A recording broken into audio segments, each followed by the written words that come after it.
cursul 3 și aș vrea să începem cursul 3 cu câteva lucruri interesante.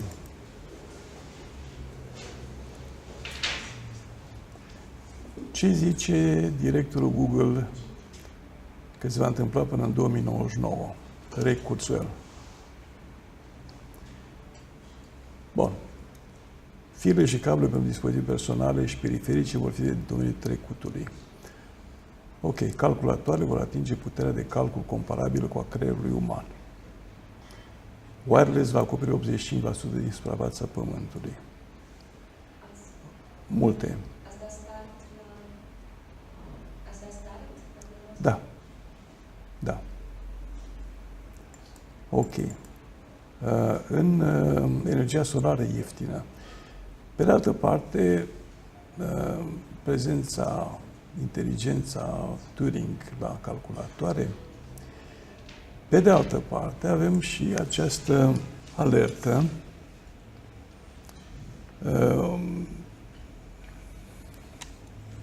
UNO, Appeal Electromagnetic Fields, care este extrem de puternică, în care li se spune oamenilor, fiți atenți la valul de electromagnetism. Apelul este extrem de dur pentru că arată că aceste câmpuri electromagnetice de tip Wi-Fi au condus la o creștere a radiației terestre de la 0 la niște cote înspăimântătoare, enorme, cu efecte asupra genelor, bagajului genetic și asupra creierului copiilor, care au făcut o creștere a incidenței cancerelor cerebrale de 3 ori. Asta era acum, în 2005 sau 15. Acum e de 10 ori mai mare decât înainte. Deci noi ne-am aruncat în tehnologii fără să înțelegem complexitatea organismului și ne evaluând până la capăt consecințele. Și spune foarte clar, copiii sunt la risc, au craniu subțire, ei nu pot bloca aceste unde electromagnetice. N-au cum. Și cer evaluarea, în primul rând, a acestor efecte. Ok. Tipărirea 3D a organelor umane va fi în spitale. Autoturismele vor conduce fără șofer și vor fi peste tot. Deja sunt. Au apărut primele în America. Primul om cu inteligență artificială. Deja există tot felul de chipuri care se bagă în creierurile unora ca să devină mai performanți, mai deștepți, iar pe viitor, în 10 ani, se așteaptă ca nanoboții să facă și să dreagă. Iar noi nu cunoaștem universul în care trăim deocamdată și exagerăm și facem foarte multe lucruri fără să ne dăm seama de consecințe.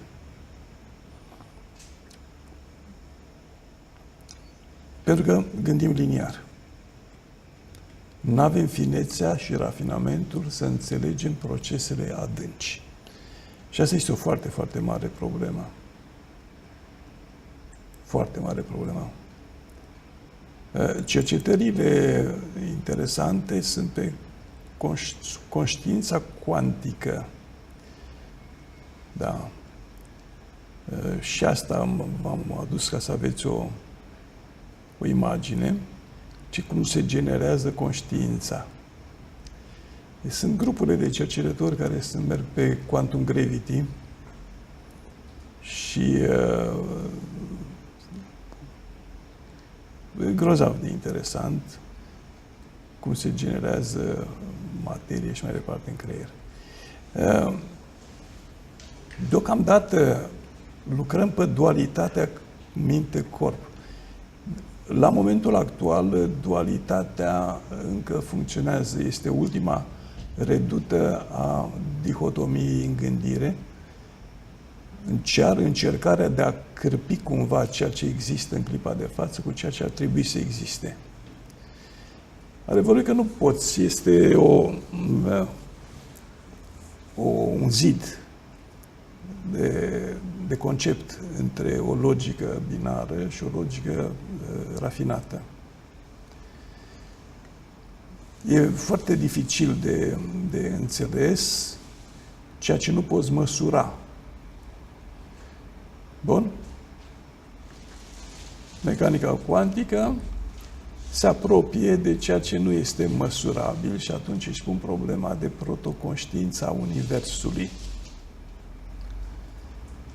Astăzi vom aborda un pic acest principiu interesant, pentru că eu o să vă arăt că ceea ce spun oamenii ăștia, de fapt e real. Ei vin cu tot soiul de sugestii științifice, verificate cu multă bătaie de cap, multe ecuații făcute, multe nu știu ce. Ecuațiile sunt surprinzător de interesante.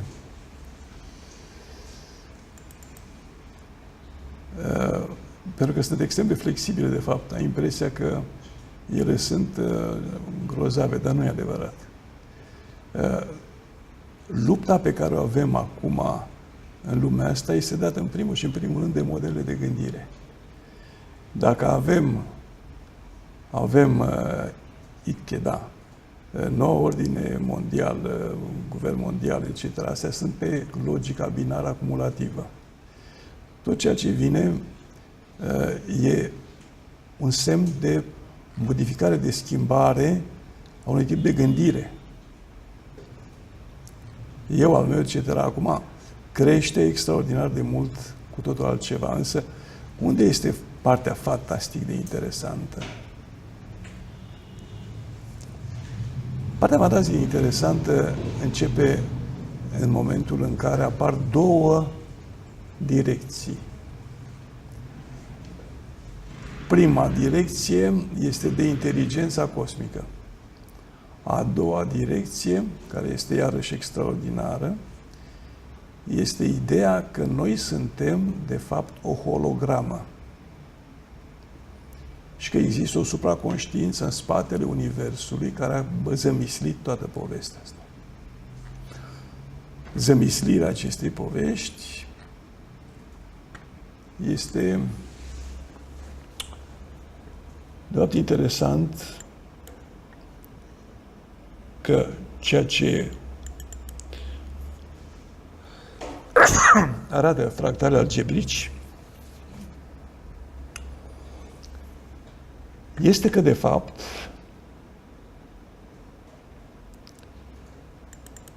totul a plecat dintr-un loc și a evoluat. Această evoluție este demonstrată constructiv. Evoluția se demonstrează constructiv. Faptul că s-a plecat de la automorfismele drepte proiective, care au generat în timp, dezvoltându-se noi etape de complexitate care au însemnat feedback-urile, datorită unor proprietăți pe care le-au avut aceste automorfisme ale dreptei proiective, și feedback-urile respective s-au împachetat din ce în ce mai complex, formând pachete de informații și pachete de informații, la fel cum se întâmplă și cu genomul, mergând pe teoria de izomorfism structural, în care mi arată că acest pattern se repetă și mereu mergem din ce în ce mai adânc, În primul rând arată că noi nu avem un jucător în spate, ci că este un proces natural prin care universul devine din ce în ce mai complex. Deci e un program cât se poate de natural, în care inclusiv natura crește. Unde avem noi acum marea problemă? Marea problemă este foarte interesantă, se leagă de un alt model de gândire, în mod evident. Eu am lipsit o săptămână.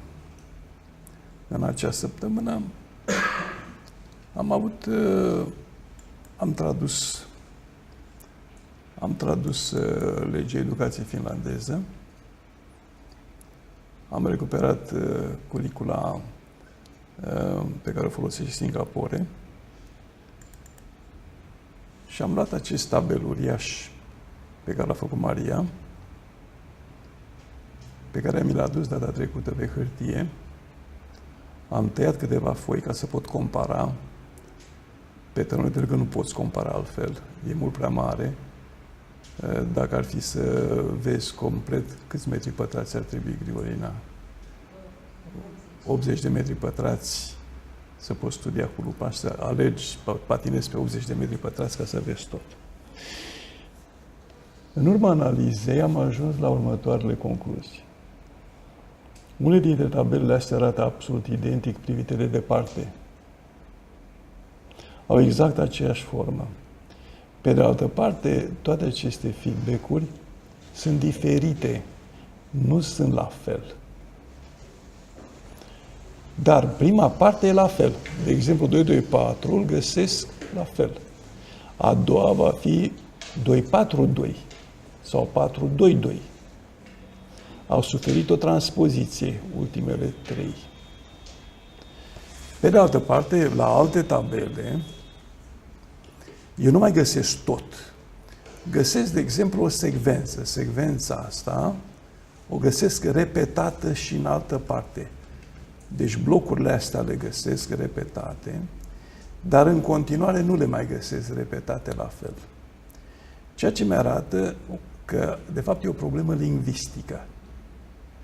Va să zic că aici am montat un sistem de lucru pe care noi nu știm să-l traducem cu mintea noastră cantitativă, pentru că e calitativ, dar pe care natura știe să-l traducă și să-l înțeleagă. Și atunci avem posibilitatea să studiem legile ascunse ale Universului. Vedeți, și aici am același pattern. E aceeași... Sunt aceleași feedback-uri. Am aici 324, 334. Am 324, 334. E același cuvânt, dar din coace la fel. 234, 234, 234, 224. Mi s-a schimbat ceva? Nu, nu mi s-a schimbat. Dar când se repetă, de ce se repetă? Faptul că se repetă ceva nu înseamnă că ești un cuvânt într-un text. Aici apare partea foarte interesantă a întregului, pentru că am plecat de la paradigma comunicării.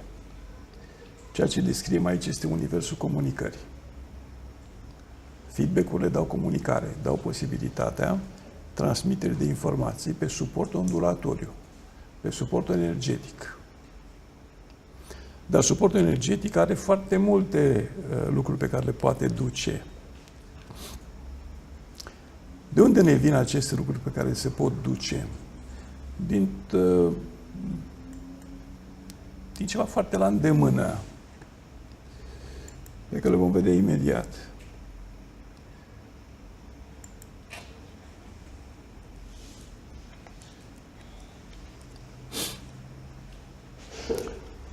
Acest ceva foarte la îndemână înseamnă valurile staționare sau valurile mișcătoare care ne apar pe sunet.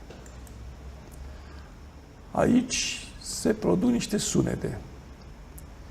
Pe placa asta metalică, sunetele mișcă firele de nisip. Aici este apă.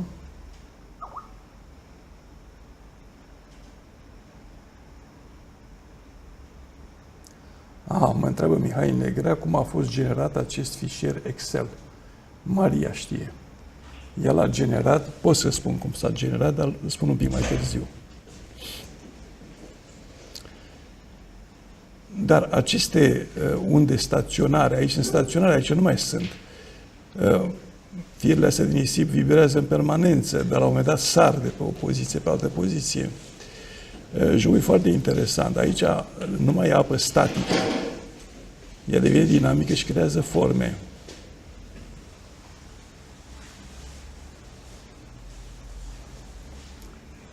Ok?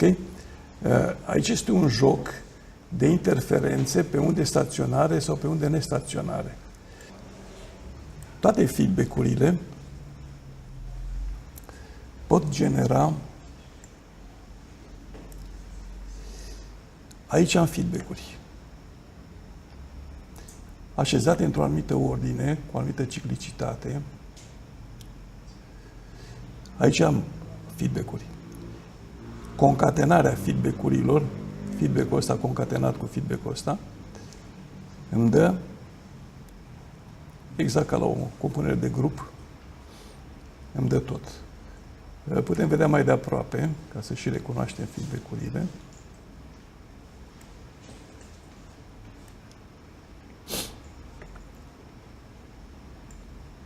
Să vedem un exemplu. Ok? Aici sunt niște numere, dar de fapt numerele astea ale mele reprezintă feedback-urile pe care le avem în evidență și pe care le și vedem. Bun? Deci astea sunt 2E05 cu 2E05 sau câte acolo? 3E05 îmi generează nimic. Altele îmi generează lucruri. Deci tabelul ăsta de concatenare a feedback-urilor îmi arată cine cu cine poate comunica și ce iese. Ok? Eu dacă păstrez fix un reper de aici și îl variez pe ăsta de aici, ceea ce obține sunt astfel de valori staționare.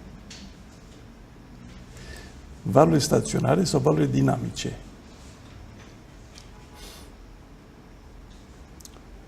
Ok.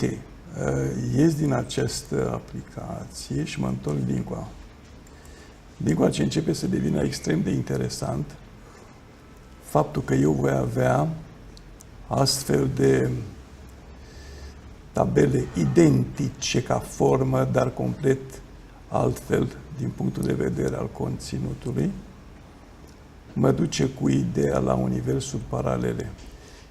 Dar eu găsesc același feedback, să spunem ăsta de aici, generat în mai multe feluri. Nu există un singur fel de a genera un feedback. Concatenarea și feedback-ul ăsta se obține de mai multe feluri. Zic că nu mai avem funcții. Nu mai pot lucra cu funcții pe spațiile astea, pentru că funcția mea asociază un element din domeniu unui singur element din codomeniu. Iar la mine aici sunt mai multe elemente în domeniu care se asociază la mai multe elemente din codomeniu. Sau la unul, după care și din codomeniu se duce mai departe. Deci, instrumentul matematic nu ne mai ajută, instrumentul matematic cantitativ. Nu, deocamdată. Ne poate ajuta, dar mult mai târziu. El poate deveni vizibil și faptic în momentul în care intru la astfel de tabele mai mari, în care voi avea o regularitate și fără goluri. Aici, dacă nu am goluri, pot să măsor ceva. Măsurând ceva, eu pot trage niște concluzii anume. De ce este atât de important să înțeleg chestia asta cu domeniul și codomeniul? Este extrem de important, în primul și în primul rând, datorită următorului fapt. Vreau să mă întorc la aplicația pe care nu am terminat-o și pe care vreau să o terminăm sau să mai lucrăm la ea, în care începusem să analizăm sectorul financiar și mergeam din dezastru în dezastru. De ce? Pentru că, până la urmă, care era toată istoria? Unde aveam noi așa mari probleme? Aveam mari probleme în cum au fost decise valorile din fiecare celulă. Dacă nu cu o funcție le-ați măsurat, nu, au fost folosite niște funcții. Și, într-adevăr, folosește matematică în permanență, doar că este o matematică calitativă. Acum, am ajuns aici. Stai că s-a intimidat. Dacă s-a intimidat, trebuie să le iau de la cap.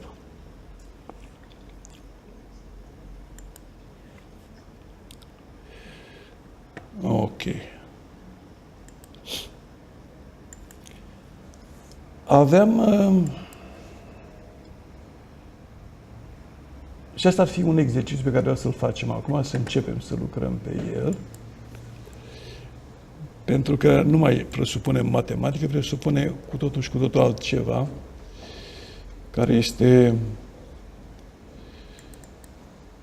care, zic eu, foarte important. Financiare.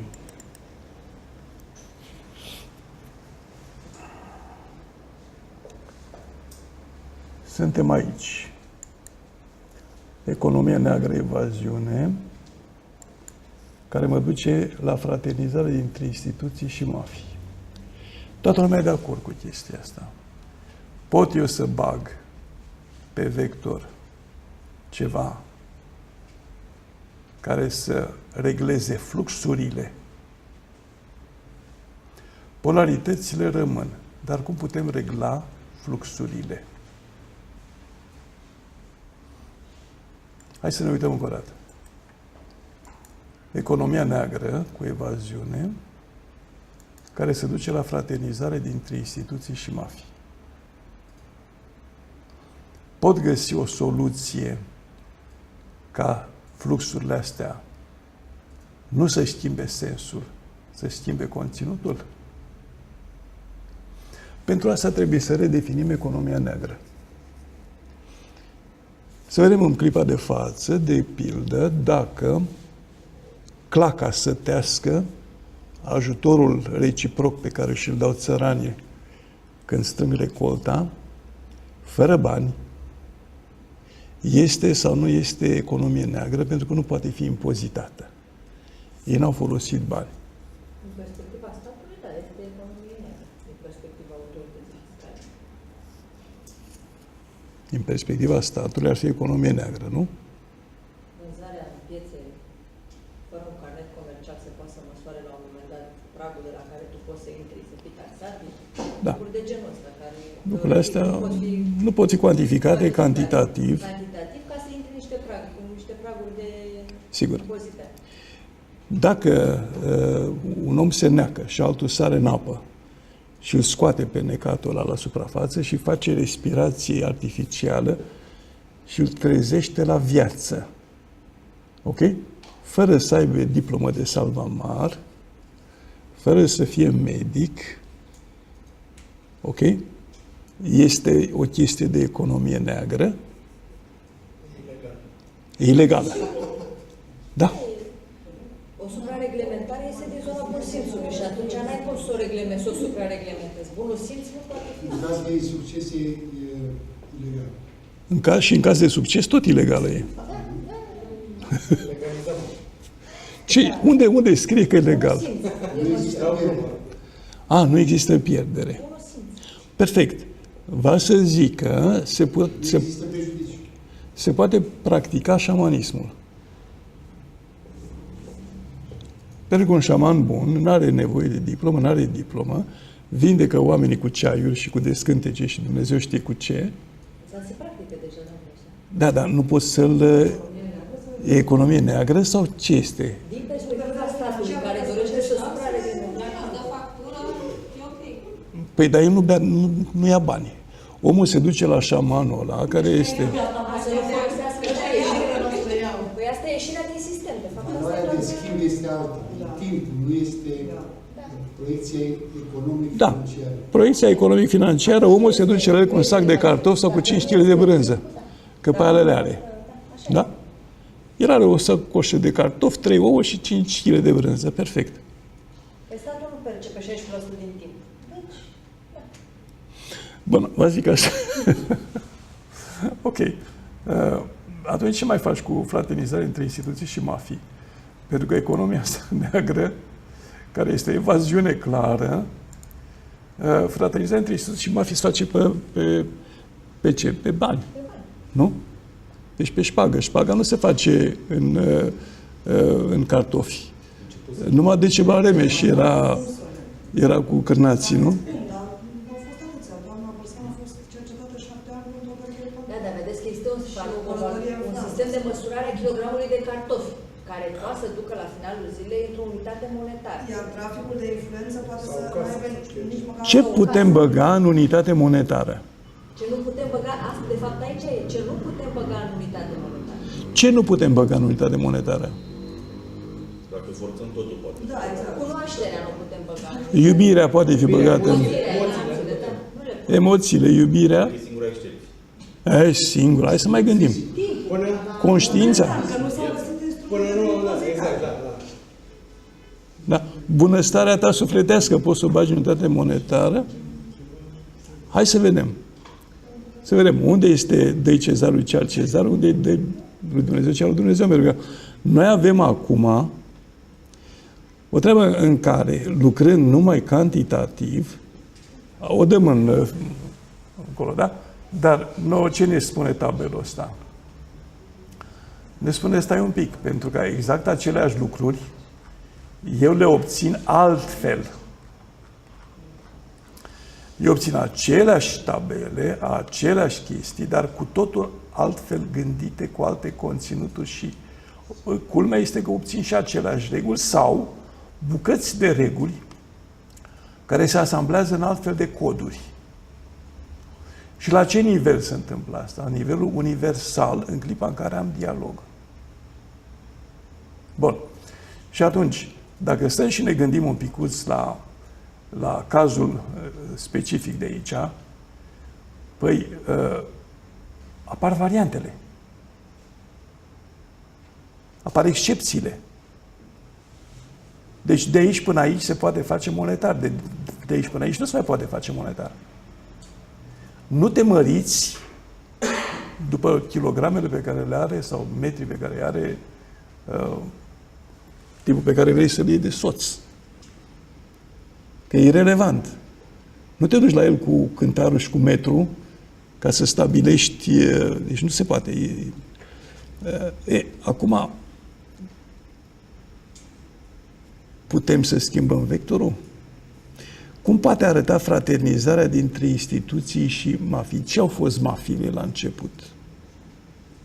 Au fost rețele care aveau un scop.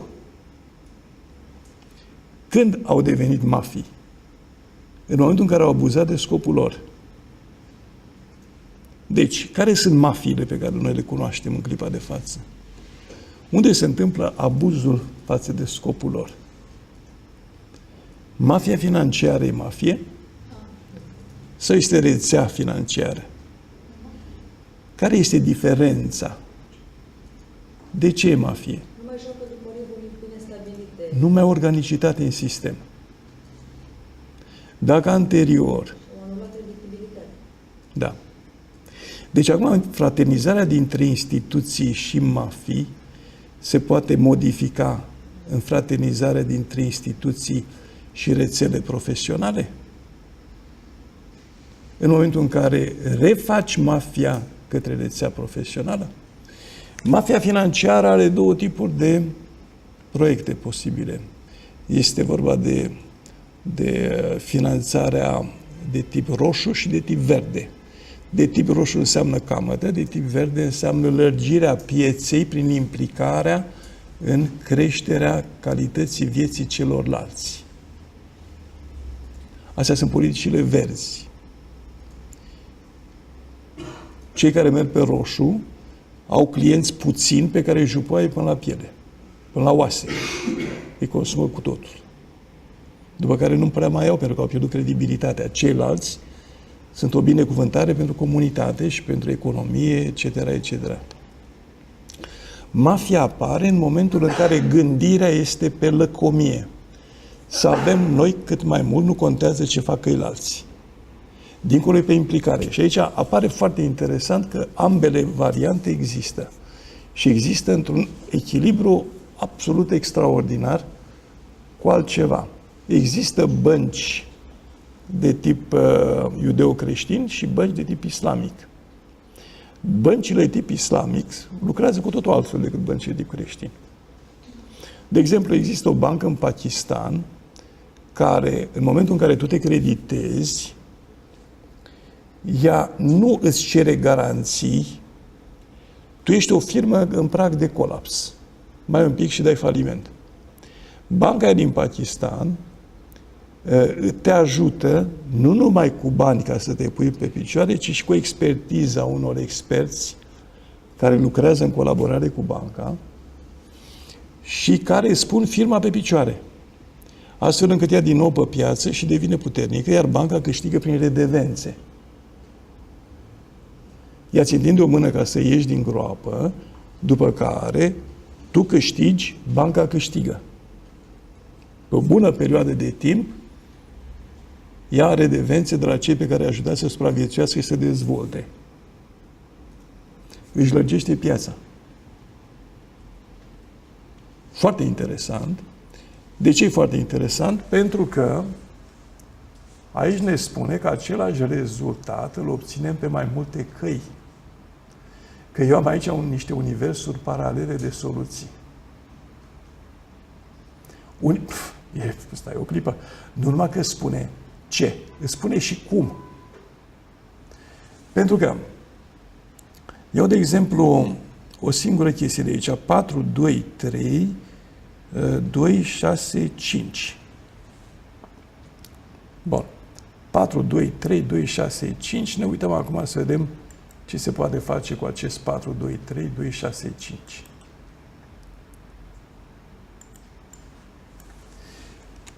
Patru, 2, 3, 2, 6, 5. Bun. Și ne apucăm să facem un feedback de la de care vedem acolo că e plin. Și la care valorile noastre le traducem. Aici am 4. 4. Dincoace am 2.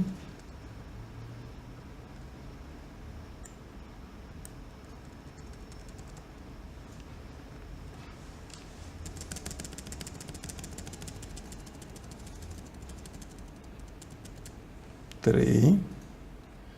Și dincoace am 2, 6, 5. 2.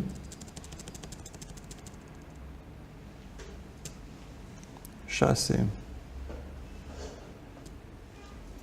5. 4, 2, 3, 2, 6, 5.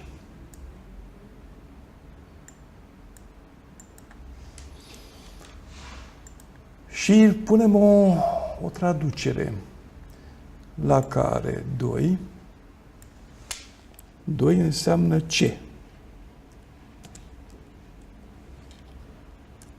3 înseamnă cum. 6 înseamnă de ce.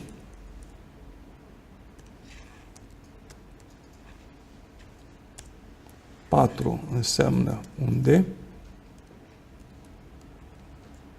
Iar 5 înseamnă când. Ăsta fiind un cod, eu pot înlocui acestea cu altceva. Nu este obligatoriu să fie asta. Dar dacă punem acest cod, care e specific justificării unor acțiuni, Eu voi avea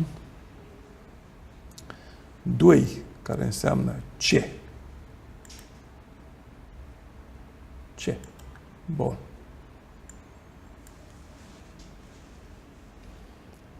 Din nou C. Iar aici când? Aici la 4 am unde? Iar la 6 înseamnă DC. Bun. Și n-ajunge. Dacă peste... Deci până acum am 2 lucruri. Am schema, am valorile feedback-ului, am o traducere în cuvinte și trebuie să adaug și o funcționalitate. Ca să adaug o funcționalitate, să-i pun o intrare. De aici îmi pornește intrarea. Și această schemă îmi mută, să spunem, în felul acesta săgețile. Pot fi puse și altfel, nu numai în felul acesta. Săgețile astea pot să ducă în multe feluri, dar să iau acest caz și să studiem numai bucățica asta de aici. Și aici voi avea intrarea de date. Datele mele sunt cantitative, îmi spun ce.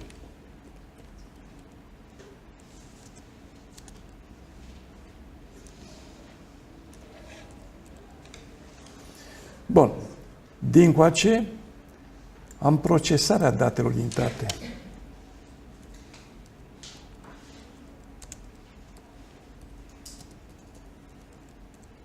Cum procesăm? Tot cu ajutorul părții cantitative. De ce cu date cantitative? Pentru că le măsor. Ce mi-a intrat aici măsor. E ca la târg. Pe urmă, când al meu cum este? Experiența, bază de experiențe.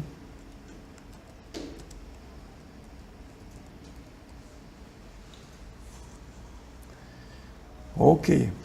Care îmi spun când s-a mai văzut chestia asta, se compară între ele datele. Unde îmi spune ieșirea de date. Ieșirea de date. Unde se întâmplă chestia asta? Am experiența. Dincoace îți spune evaluarea.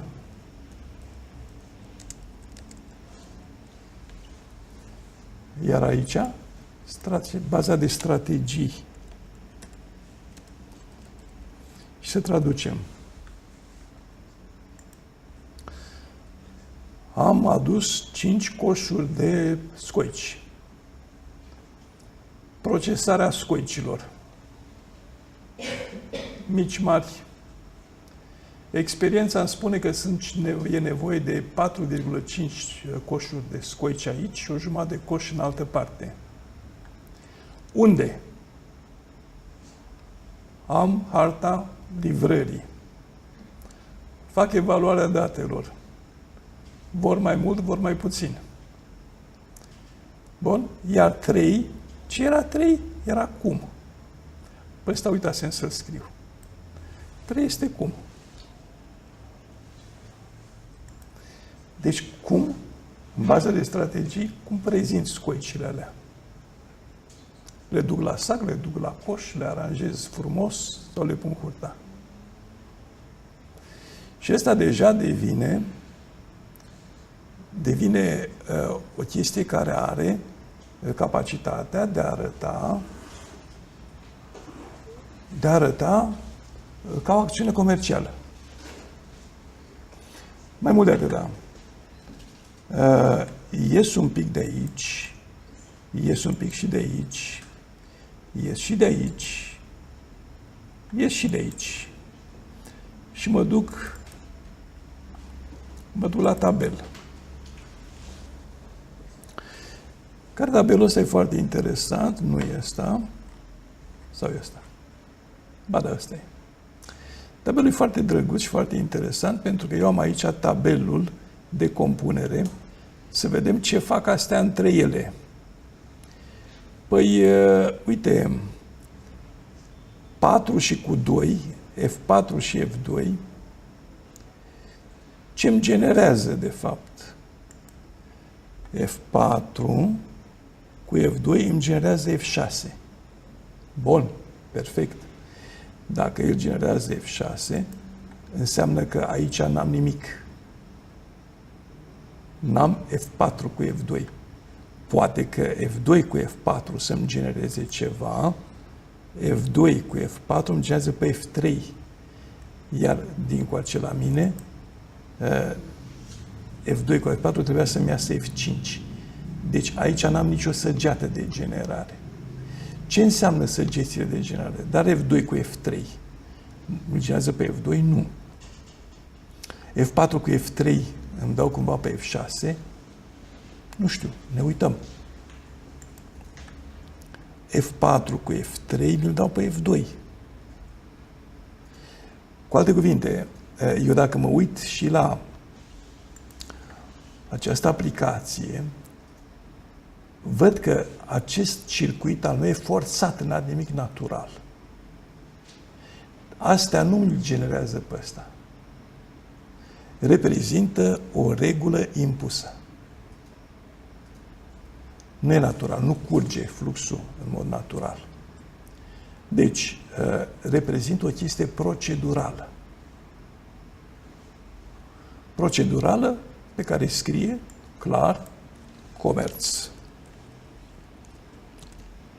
cu amănuntul. Scurt. Din clipa asta mă întorc aici și începe să mă doară capul. Pentru că pachetele astea îmi dau indicații. Dacă eu le aplic pe sectorul uman și înlocuiesc cifrele, eu dau de ceva pe care le pot recunoaște că seamănă cu ce ne se întâmplă nouă.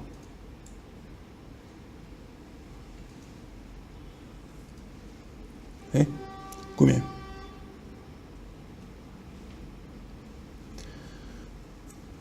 Bun, suntem într-un univers holografic sau nu suntem într-un univers holografic? Asta e întrebarea acum.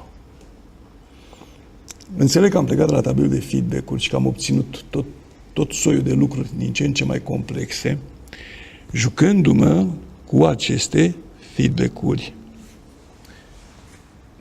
care sunt remarcabile. Da. Ele sunt remarcabile. Dar văd că, într-adevăr, aici sunt texte și reglementări. De aici încep lucrurile să fie mult mai complexe decât par, pentru că încep să mă uit un picuț în codul genetic, despre care știm că este inscripționat cu niște comenzi atât de clare încât construiesc un organism care este cât se poate de bine coordonat cu ajutorul unor porunci care sunt inscripționate în gene prin proteine în final. Da? Peptide, aminoacizi și în final proteine. Și încep să mă uit cu atenție și văd că de fapt tot organismul este în așa fel creat, încât lucrează cu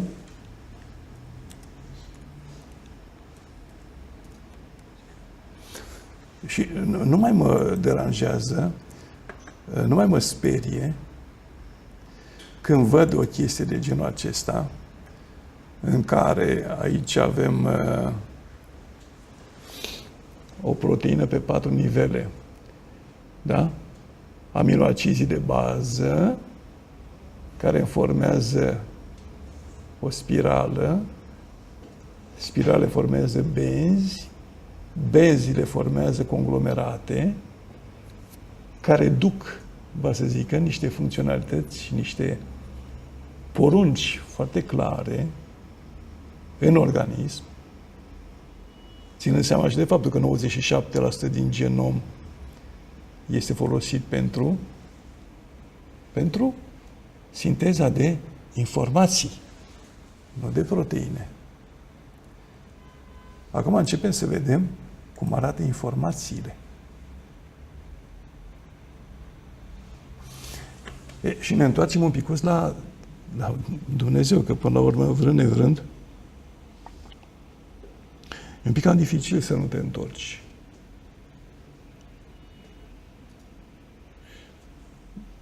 Deci plecând de la ceva mic, complexificând din ce în ce mai mult, și luând pattern-uri repetabile, mie mi-a trebuit foarte mult timp să-mi dau seama de pattern-urile astea, pentru că nu exista nimic nicăieri. A trebuit să citesc o cantitate uriașă de informație. Până pe la 55 de ani am citit între 500 și 1000 de pagini de carte științifică pe zi. Până când am înțeles de existența acestora, dar acum parcă lucrurile sunt un pic mai clare. Și dacă noi ne întoarcem aici... Nu, profesor, aș avea o întrebare.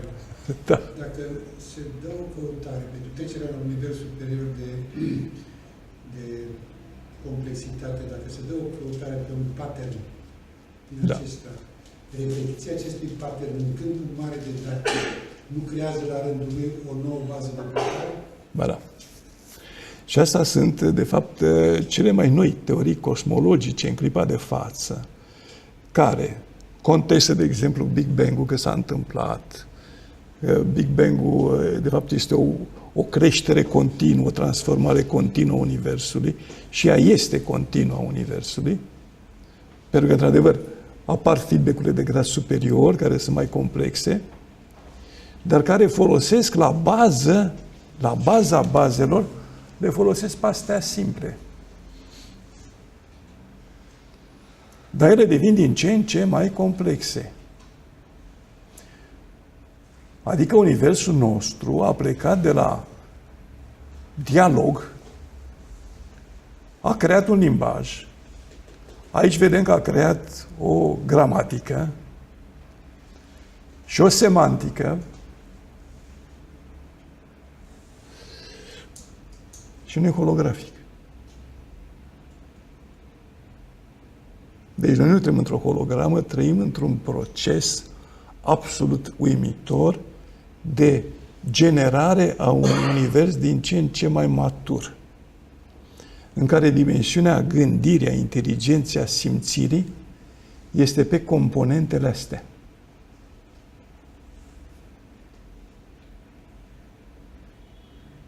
Ok? Dar aici pentru mine înseamnă o chestie mică. Că negustorul la care se duce și face aici nu știu ce operații, ăla poate fi complet incult, dar trebuie să știe și să urmeze o procedură. Ok? Nu este un manual, nu este o filozofie economică. Dar dacă iei o chestie de asta mult mai mare, aici dai de un manual.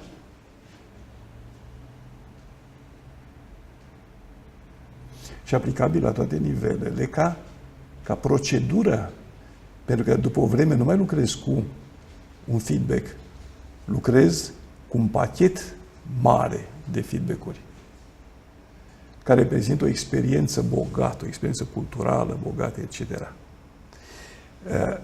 Vă să zic că asta este ceea ce v-am arătat eu data trecută cu teorema de izomorfism structural. Toate aceste cuceriri anterioare se conservă în etapele următoare de complexitate din ce în ce mai mari. Adică există o conștiință colectivă. Da. Există o conștiință universală. Și putem acum, fără niciun fel de dificultăți, să discutăm și să înțelegem, în primul rând, că aici se poate și altfel, că se pot slăbi intensitățile pe noduri și atunci se modifică fluxurile și transmisia de date pe fluxuri apare cu totul altfel.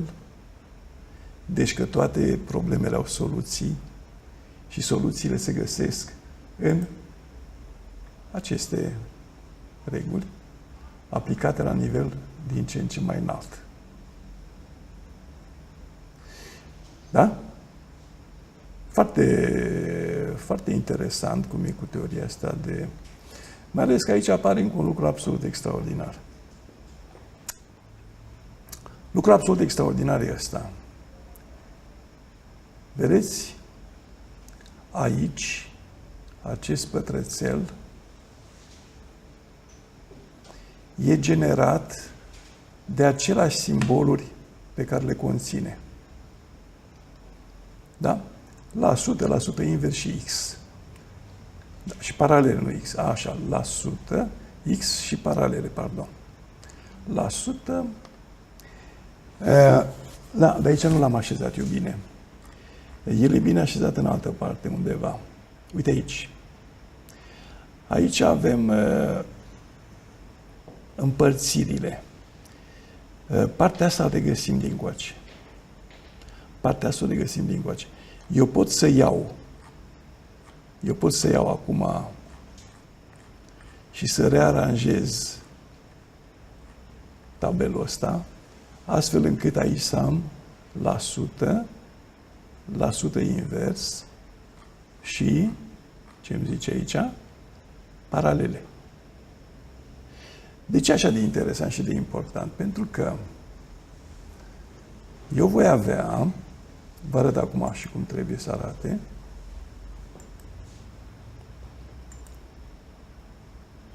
partea de comutativitate sau necomutativitate. Universul nostru inițial era comutativ. Asta e. Fiind el comutativ,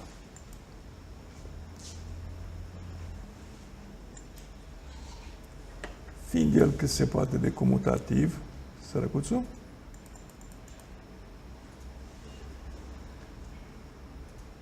avea o problemă. Vedem aici, cum arată. La sută invers și paralele. El ăsta este un grup. Identic cu ăsta de aici, dar ăsta e generat de semnele opuse. Și aici încep să-mi bat capul despre materie și antimaterie, despre levorgiri și dextrogiri. Celelalte trei semne îmi generează tabela și astea de aici. Pe ăsta și pe ăsta, care sunt identice, dar culmea e că sunt generate mixt, de paralele la sută invers și linie punct punct linie X. Sau linie punct punct linie X și paralele la sută invers. Deci, aici am 4 faze, care sunt de fapt 2, dar astea 2 dintre ele sunt materie și antimaterie, sau levorgiri și dextrogiri.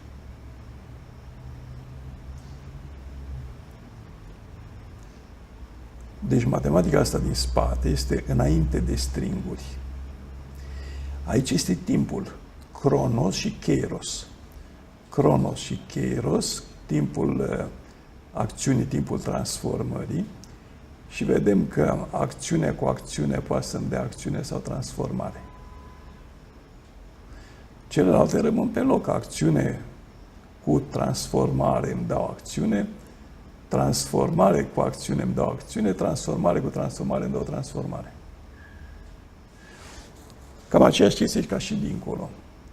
Cu alte cuvinte, aici putem vorbi despre un timp care merge în față și în spate. Avem un timp și un antitimp. Foarte interesant că teoria asta apare foarte clar în mecanica cuantică, când caracterizează spațiul cu 4 dimensiuni, cu 5 dimensiuni, cu mai multe dimensiuni. Și nu numai că apare și în ecuații. Apare în diagramul lui Feynman. apare în ecuația Bose-Einstein.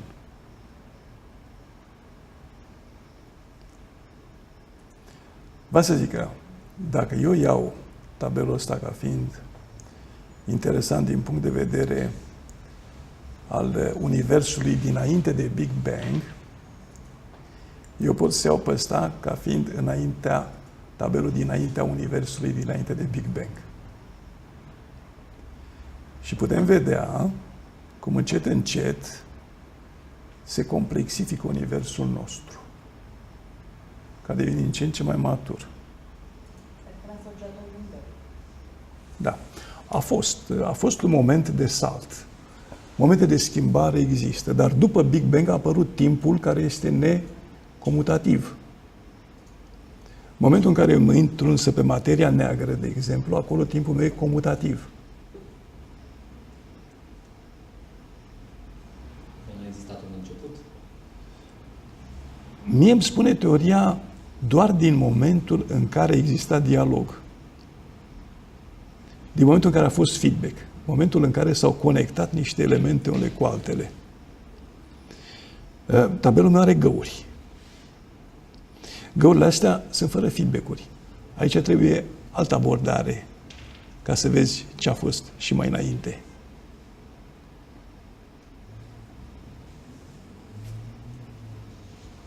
Ok? Adică am nevoie de compostare sau am nevoie de înțelegere. Da.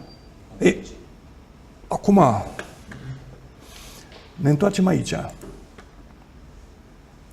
De ce tot mă întorc aici? Pentru că noi trăim în niște crize generate de gândirea liniară.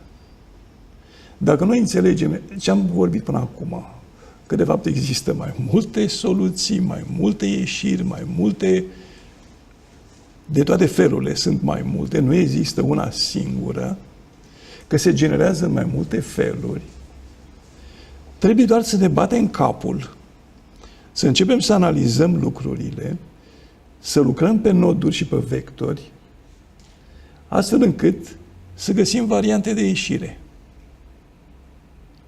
Dacă noi știm cantitativ că măsurând nu este decât aia și așa mai departe, noi nu mai căutăm altceva. Și atunci totul merge derulându-se din rău în mai rău. Vorba lui Murphy, când lucrurile merg din greu în mai greu, ciclul se repetă.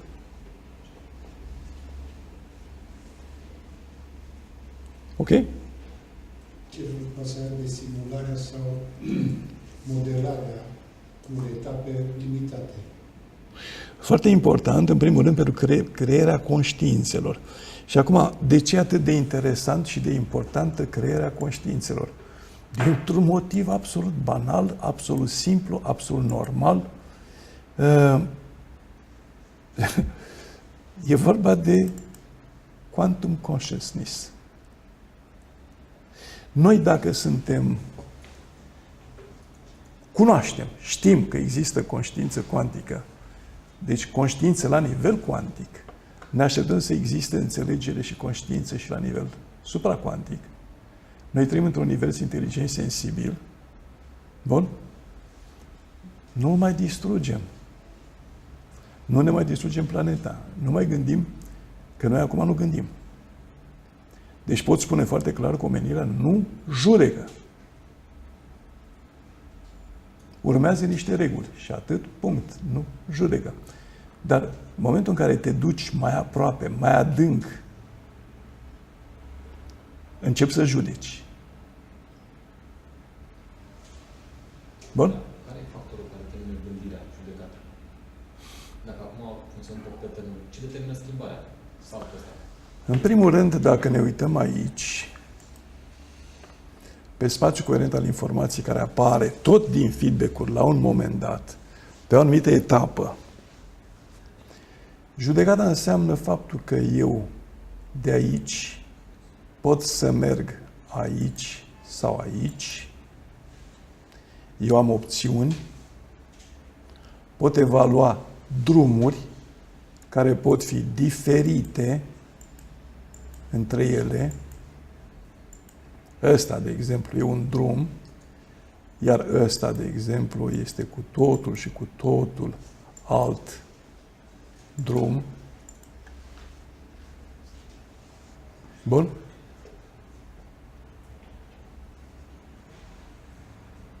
Iar acest spațiu coerent al informațiilor este cel care ține materia împreună și care permite și moleculelor de apă să își aranjeze pozițiile unele față de altele. Dar atenție, cum apare un tsunami? Ați văzut ce se întâmpla cu frecvențele? Nu vi s-a părut interesant că dacă ai două armonice, dintre care una variază un picuț, obții procese dinamice?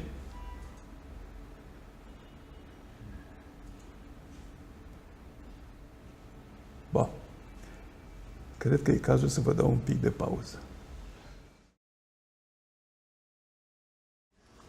Bun, deci asta o conștiința e foarte utilă. Le citiți, că le aveți acolo.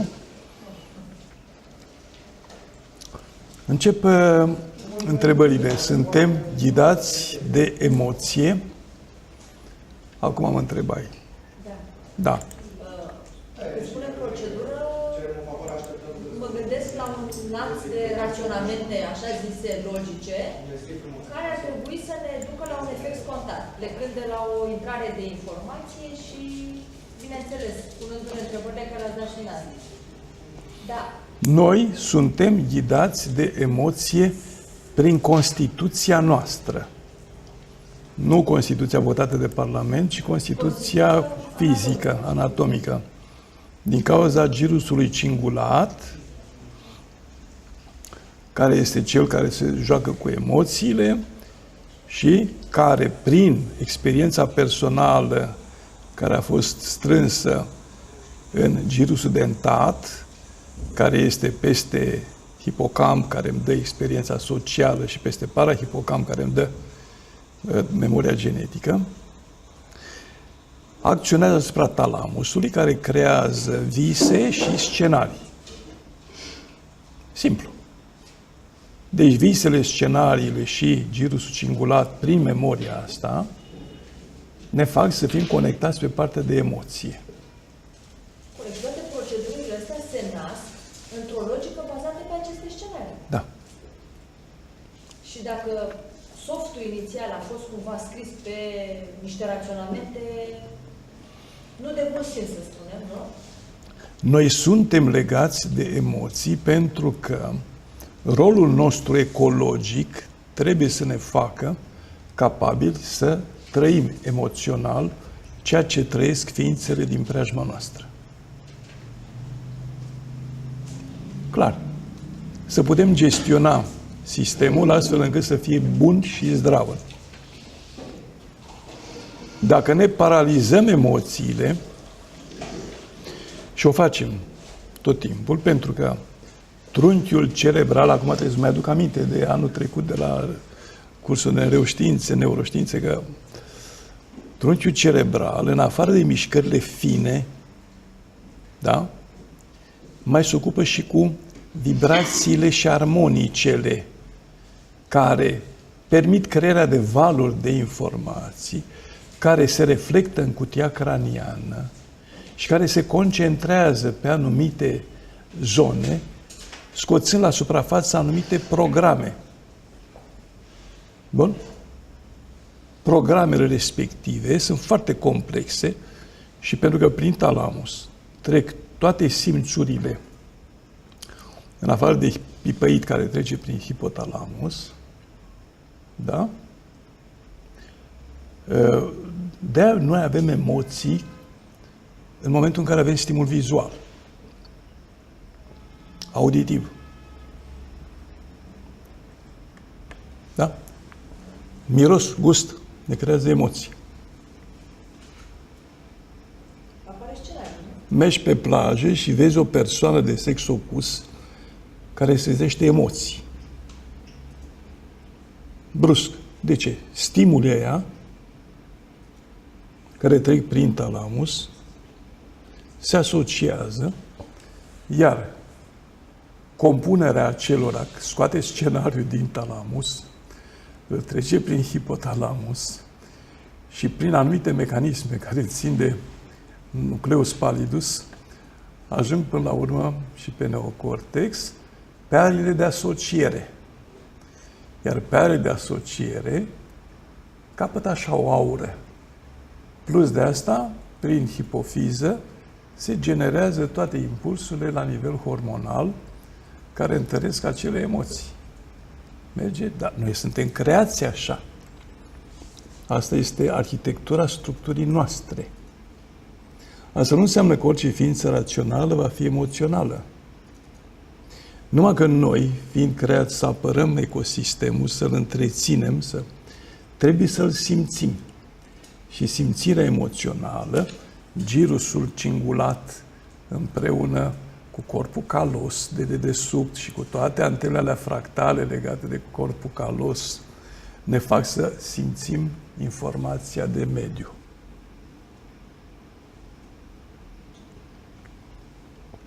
Iar la unii care au epifiza foarte dezvoltată, li se întâmplă să perceapă și detaliilor informației de mediu. Vezi? Dar asta este arhitectura noastră fizică.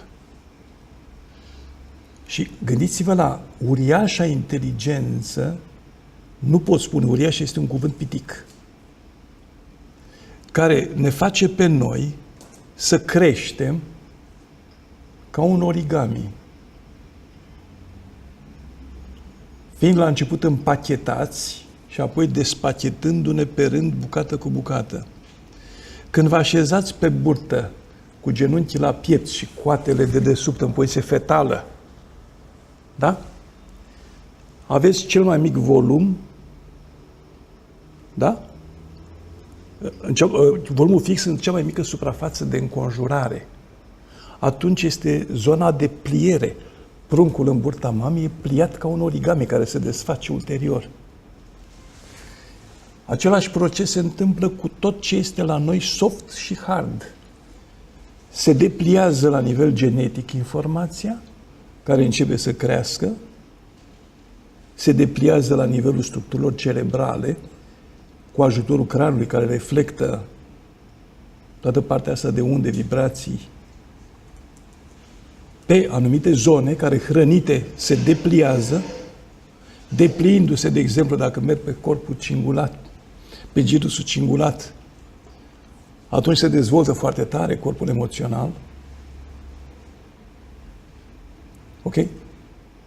Deci, noi avem aici sămânța care crește în diverse forme și etape, la fel ca și Universul. Universul, cum l-am văzut aici, se depliază, încet, se depliază și îți dă generații de materie. Ok?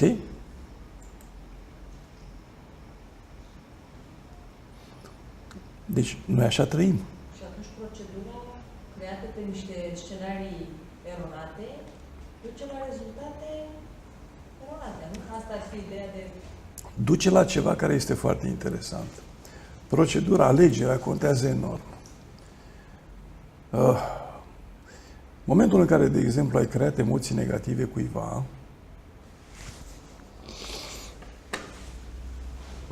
persoana respectivă este condamnată să-și formeze o anumită structură neuronală care să fie conformă emoțiilor pe care îi le creează mediul în care există. Eu întâlnesc treaba asta foarte frecvent la copiii gifted.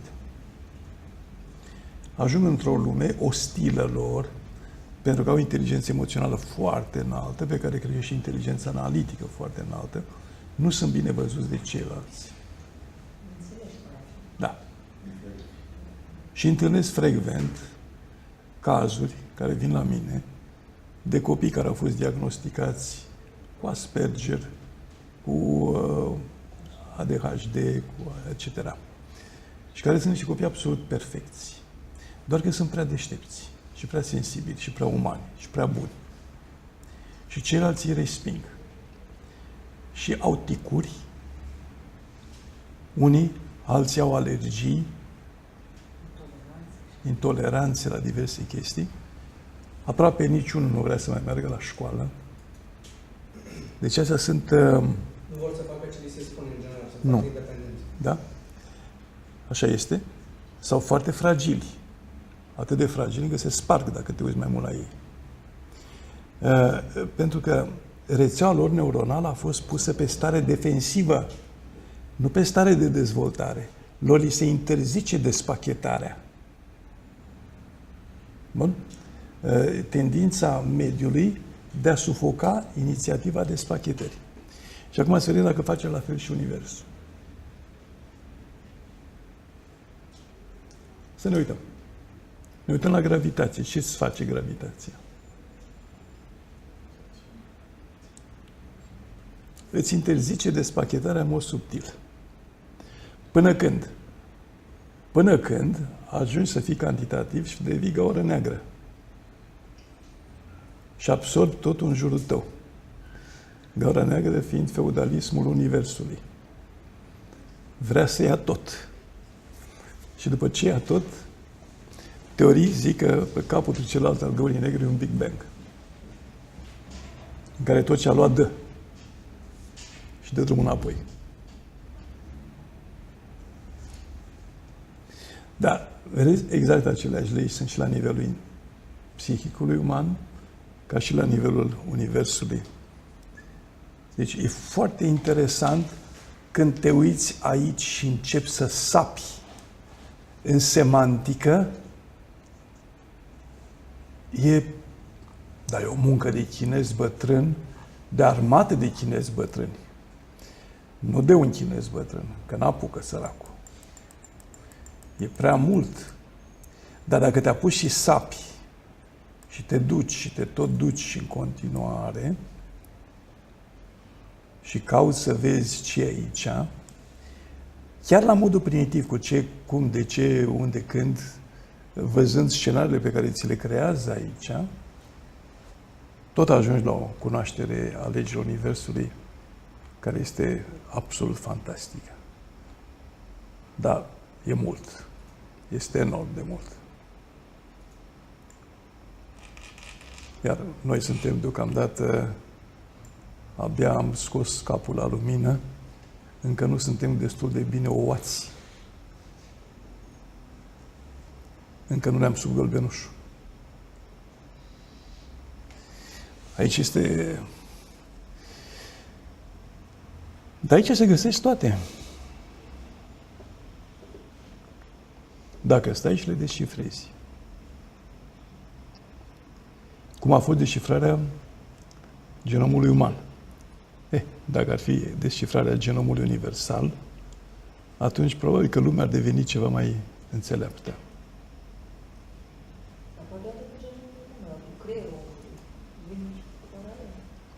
Da, toate la rândul lor.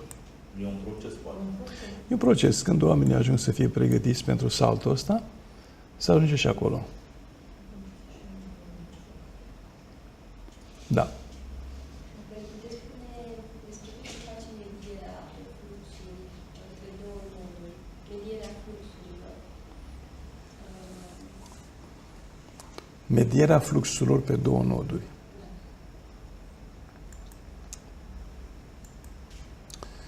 Ok. Deci mă întorc aici. Da. Hai să vedem.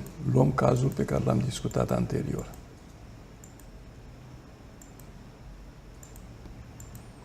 Cazul pe care l-am discutat anterior. Fraternitatea dintre instituții și mafii, care era economia neagră cu evaziune. Mergem pe calea istoriei. Mergem la noțiunea de stat. Ce s-a întâmplat inițial cu statul?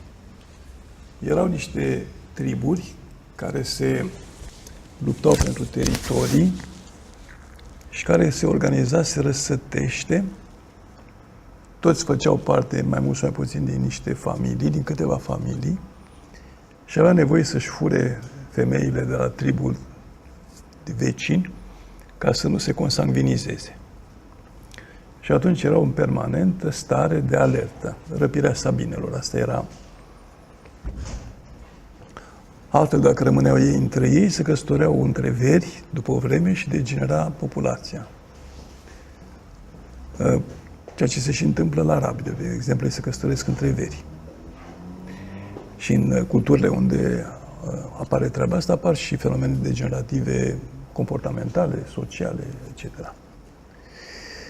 Ok. Și atunci era tot timpul o stare complexă care a făcut ca satele să se unească pentru apărare.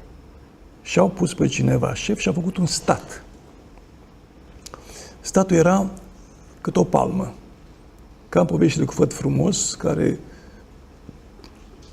în care zmeul arunca buzduganul peste 7 țări și 7 mări.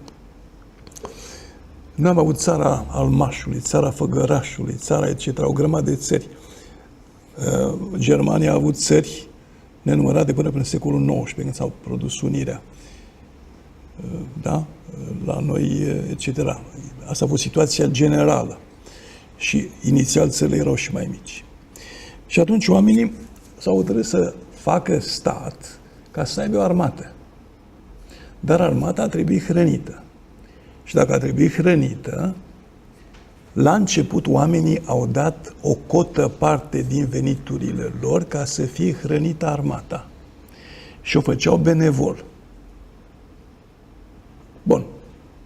La momentul ăla nu exista economie neagră pentru că ceea ce era benevol, era benevol. Mai târziu, când s-au construit structurile statului, au apărut și fraternizare dintre instituții și mafii. De ce mafii? Mafiile erau cei care, contra cost, îl apărau pe Costică, pe Mitică, pe Ițic și pe Hasan, care făceau negoți. Și le luau cotă, da. Dar decât să le ia ăstora cotă, i-au transformat într-o poliție, de exemplu. Din mafia a ajuns o poliție, au devenit o fraternizare. Și atunci ăștia n-au mai primit cota benevolă, ci au pus impozit obligatoriu, iar ăștia au devenit organ de represiune. Deci asta spune istoria. Ok? Diferența dintre benevol și obligatoriu. S-a văzut diferența între benevol și obligatoriu în momentul în care Argentina era datoare la Fondul Monetar Internațional enorm de mult și președintele de mult, asta, secolul 20, la jumatea secolului, a cerut populației să ajute guvernul să plătească datoriile Argentinei, fiecare oferind ce era mai prețios. Și femeile și-au dat bijuteriile. De exemplu. Au cerat ceva mai prețios toată lumea și au plătit datoriile la femei. Deci populația, în general, dorește să rezolve crizele și fraternizează cu cei care îi spun. Bun. Deci asta este, indiferent de moment și de timp, treaba asta, economia neagră duce la fraternizare între instituții și mafii. Cum se poate regenera fluxul? În primul rând, separând ce e economie neagră cu economie care nu e neagră. Unde este povestea? Noi avem în clipa de față mai multe forme de economie. Sunt multe forme de economie, dar acum trebuie să găsesc materialul ăla, îl caut și mi se pare că vi l-am pus eu la un curs cu economiile astea, să văd dacă nu cumva chiar îl am la cursul 2 sau cursul 1.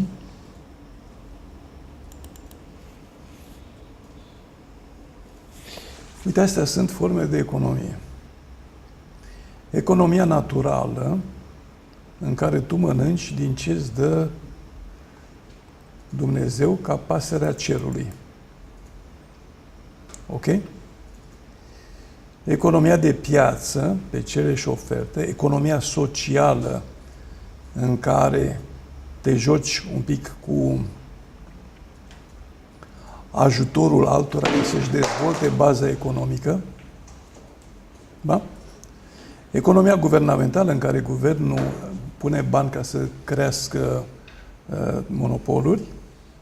Economia familială, nu o să te impoziteze statul, că nu își permite, pentru banii pe care îi dai copilului tău. Spune, am nevoie de atâția bani, ia tată de aici. Ok? Economia neagră, în care nu plătești nimica.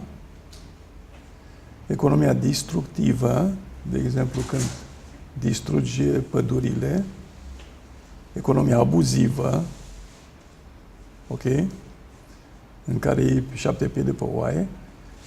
Economia de unicate, de exemplu, vinzi patente, care sunt unicate. Economia bazată pe cunoaștere. Economia inovativă și infrastructurile economice. Deci avem un număr de 11 forme de economie, fiecare dintre ele lucrând într-un anumit fel și cu un tip de infrastructură care să cuprinde totul, pe care le impozitezi. Poți impozita orice. Economia neagră nu poți, pentru că sunt mafioți și ori te omoară, ori te cumpără. Există și principiul pe care e construit de impozitarea merge pe... Ba să știi că merge pe multe. De exemplu, în America se impozitează bacșijul. La orice restaurant te duci, s-a reglementat impozitarea bacșijului. Și nu există salarii, cel puțin în domeniul ăsta de restaurante și baruri, nu au salarii. Ba da, au salarii, dar li se impozitează și bacșijul. Ei știu că în principiu trebuie să ia bacșiș cam atât. Da. Dacă nu iau bacșiș, da, și atunci sunt obligați să ia bacșiș. Ok. Ce? Statul fiind un pic abuziv și totul fiind fractal. Un pic? Un pic. Să zicem abuziv, da? Este abuziv. Și sistemele fiind fractale, criminalitatea nu apare ca o încercare de copiere a modelului? Ba da.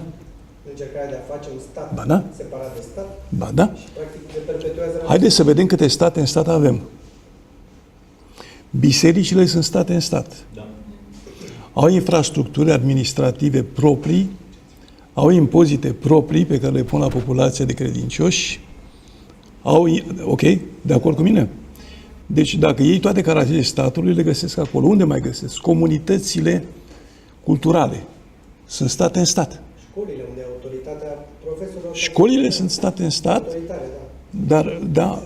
dar mai sunt legate și de stat. Pentru că ele impozitează părinții, bagă administrație în relație cu părinții, etc. Deci noi avem foarte multe forme de stat în stat, care sunt concurențiale cu statul și care toate cer la fel. Da, sigur. Ele imită. Exact. Exact. Și atunci orice problemă de asta începe să crească, se multiplică. Ok? Se multiplică mult. Bun. Și acum, dacă ne întoarcem la ce aveam noi acolo cu economia,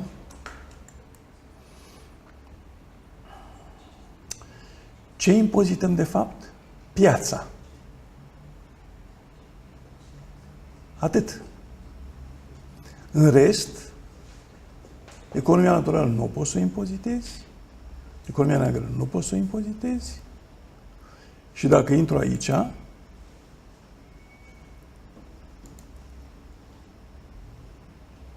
începem să vedem cum anume, jucându-ne economia neagră care mă duce cu fraternizare între instituții și mafii, da? Produce efecte perverse dacă se împrăștie mai departe.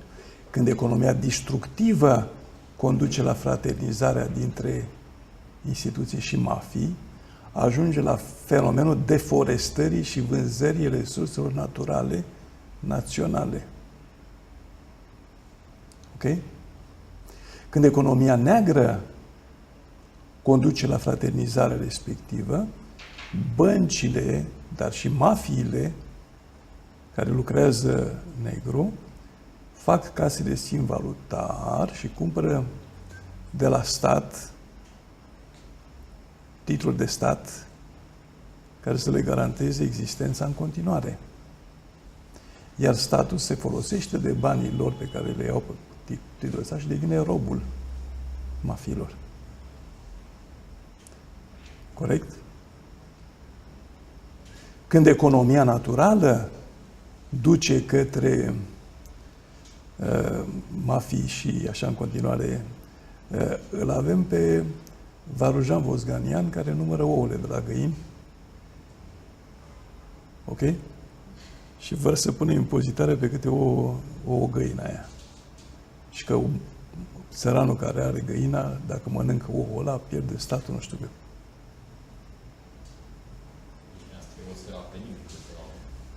Bine, acum lăsând penibilul situației, statul nu mai reprezintă decât o instituție care suge.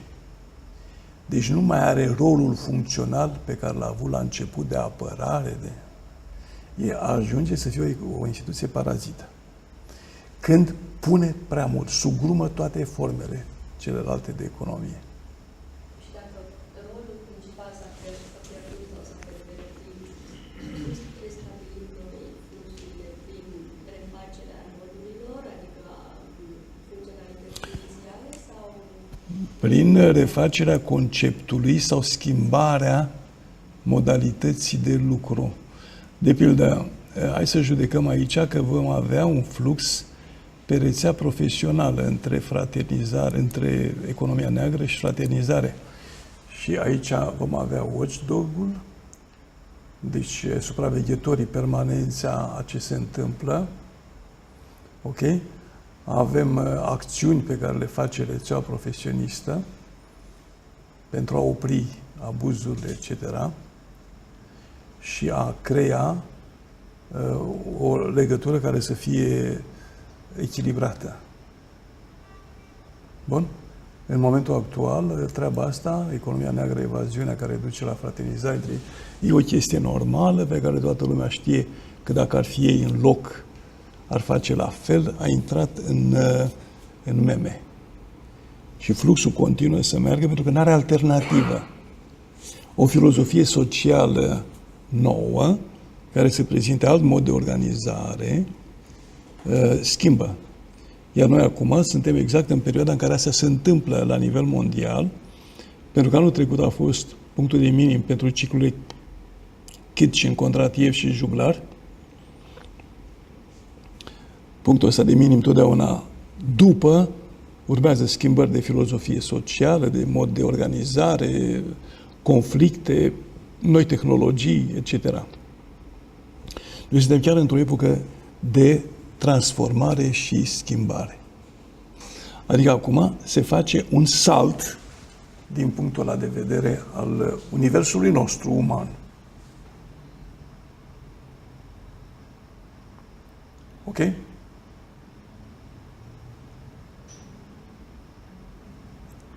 Deci fluxurile se schimbă.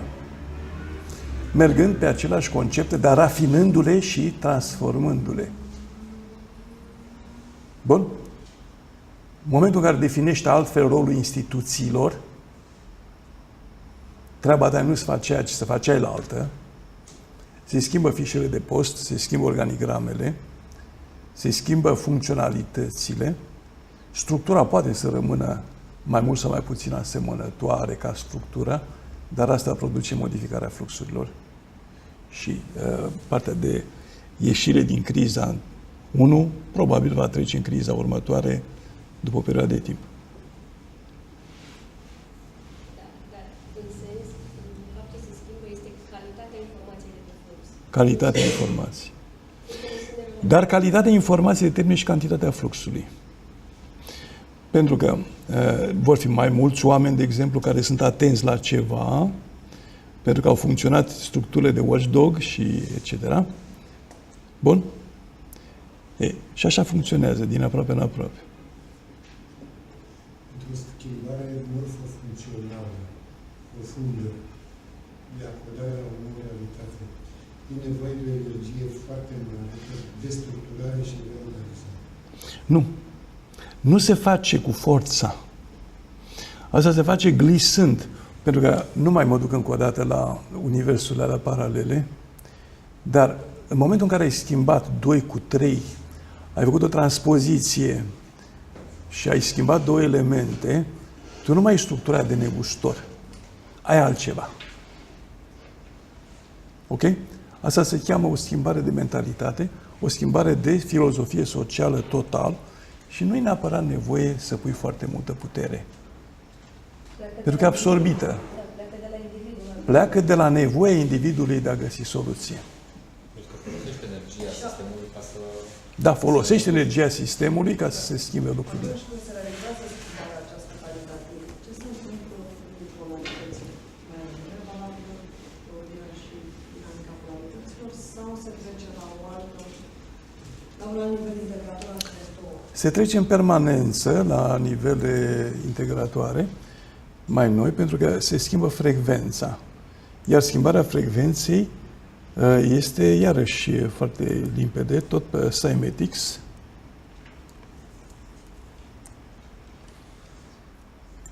Vedeți, schimbarea frecvenței produce modificarea structurii.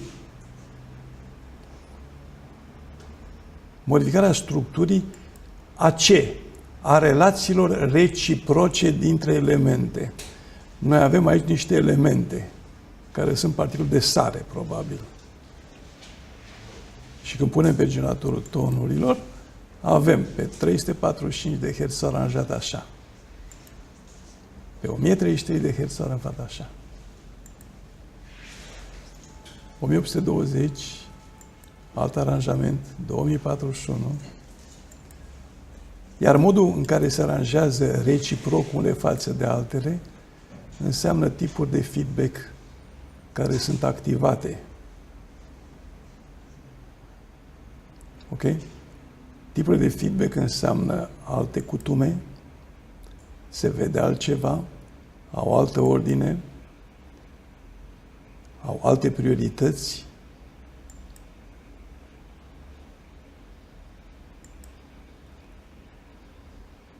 Da? Dar schimbarea de frecvențe se face numai pe deschiderea minții.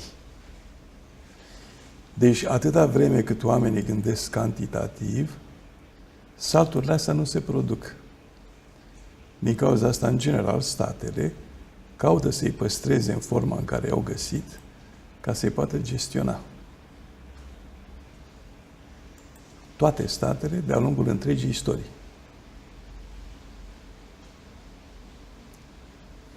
De-aia nu vor să schimbe nici sistemul educațional. Da. De-aia nu vor, ca să poată continua să manevreze mai departe. Bine, statele sunt niște indivizi, indivizi care conduc cu... Nu. E inerția sistemului. Dacă schimbi indivizia cu alți indivizi, sistemul a creat deja structuri. Uitați-vă bine la poliție, să spunem. Poliția va rezista cât vor exista hoți, să spunem. Poliția este prima care are interesul să existe hoți. Ei își pierd salariile dacă nu sunt hoți, că nu-și mai justifică acțiunea. Și e simplu. Administrația pentru protecția copilului. Da. Administrația pentru protecția copilului, dacă nu există copii vagabonzi, ei își pierd pâinea. Tot. Și atunci e jocul dintre structură și acțiune. Structura e inerțială. Dar se poate lucra pe noduri. Și atunci relațiile dintre structuri se schimbă. Informația pe fluxuri.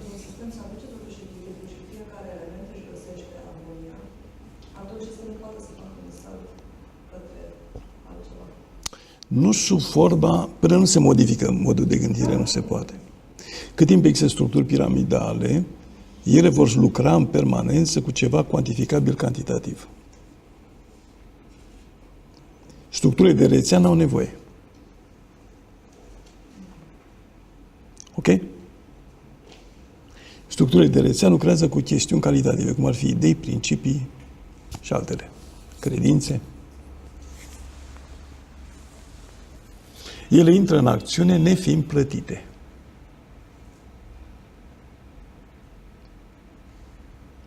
Ok? Sunt ca apa, ca natura, ca viața. Niciun măr nu-ți cere bani ca să-ți dea mere.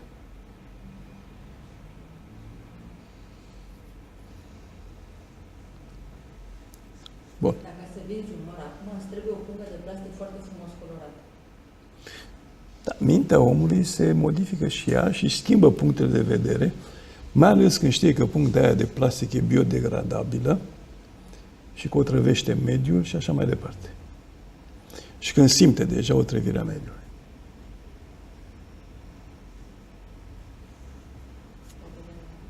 Da? Care va legătură cu ce spune colegul? Că până masa critică nu devine doar în sens de genul ăsta, e complicat să... Ea devine gânditoare în permanență. E un proces care este imposibil de oprit. Dar să se ridice cumva și la o vibrație mai largă, să se poată... Vibrația mai largă se ridică totdeauna la nivelul oamenilor de știință. Și avem exemplul secolul 20, când grupul Einstein, în care erau toți oameni de știință, fizicieni și chimiști ai epocii, da? Care s-au întâlnit la un congres și au zis, uite, hai să facem o convenție, de câte ori unul dintre noi publică ceva, ceilalți să-l comenteze în reviste. Nu să-l laude, să-l comenteze. Și a ajuns secolul 20 să fie secolul chimiei și fizicii.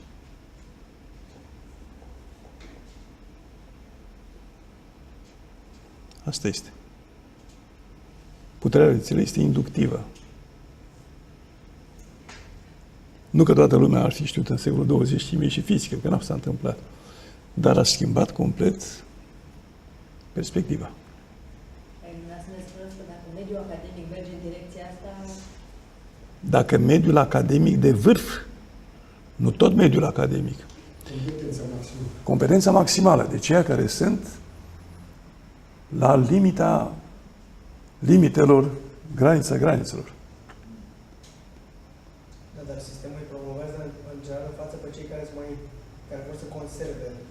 Din păcate, ideile noi sunt privite cu scepticism și chiar în fizica cuantică. Au fost 10 de ani în care unii oameni au venit... 30 de ani a durat până când a crescut internetul.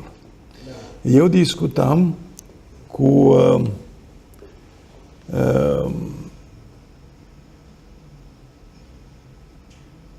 De Bono, frații De Bono. M-am întâlnit odată cu ei și am discutat. Ei spuneau că până când a ieșit teoria pălăriilor gânditoare și analiza tranzacțională și chestiile astea pe care au făcut ei, ok, a durat 30 de ani până s-a pus în practică. Constatat pe propria mea piele că în momentul actual, în 3 luni, ceea ce s-a publicat începe să fie absorbit și pus pe practică. Internetul a mărit viteza. Enorm. Enorm. Da, mărirea vitezei nu pune în pericol stabilitatea. Da,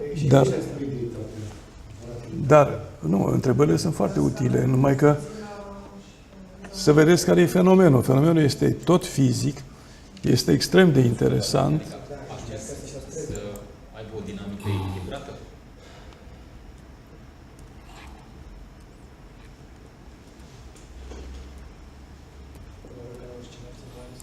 Synchronized. Hai să nu punem correlated, synchronized.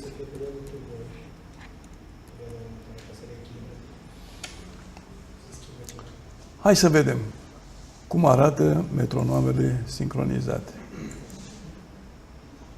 Bun. Fiecare de capul lui. Și la un moment dat, câteva încep să lucreze la fel, tot de capul lor.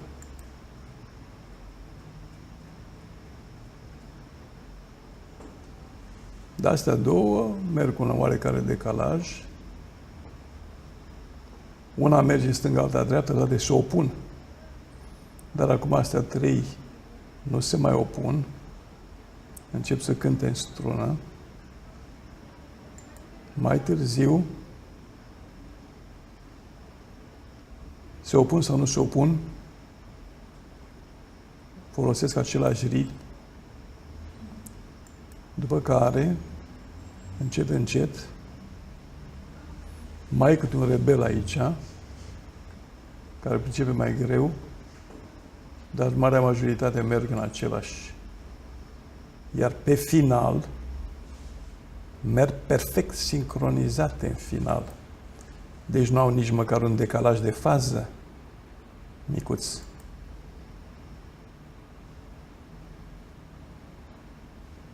Toată lumea e de acord. Ăsta mai vitează, zice el mai devreme, dar tot acolo ajungem. Ok? Iar când mergem la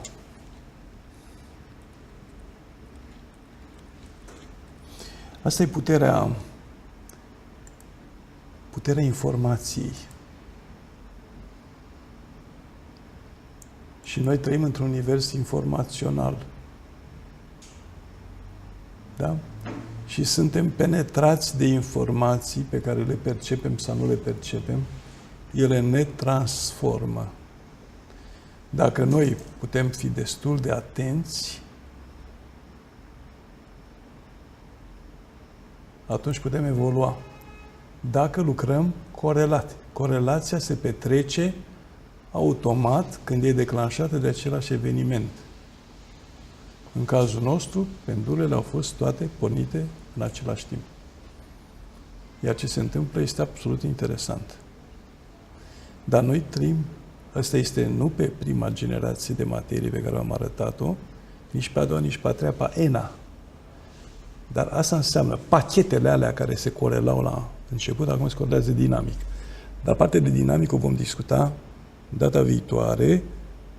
O să lucrez împreună cu Claudiu ca să vă arăt cum funcționează automatele laticiale care ne dau dinamica. După care vom începe să aplicăm.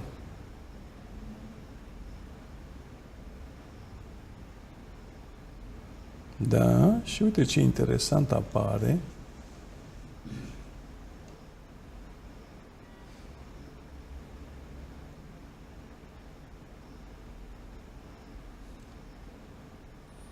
Fizică neliniară. Așa că nu vă bateți capul că nu se poate. Când trebuie, totul se poate. Ok? Întrebați-mă.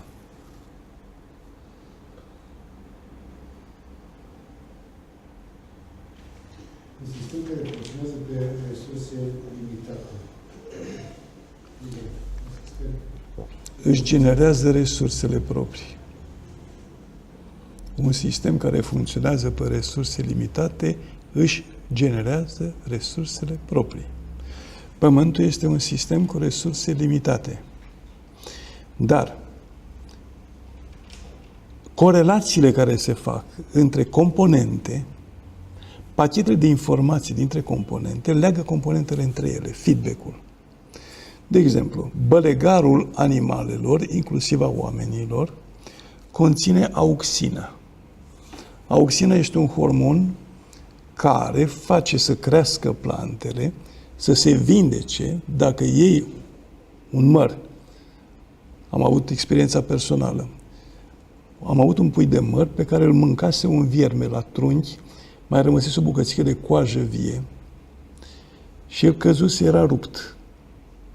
Am vorbit cu un prieten care este mare horticultor și mi-a zis așa: pune-i balegă de vacă pe rană, leagă-l, să nu pice să nu ia apa, și pune un tutore, un băț.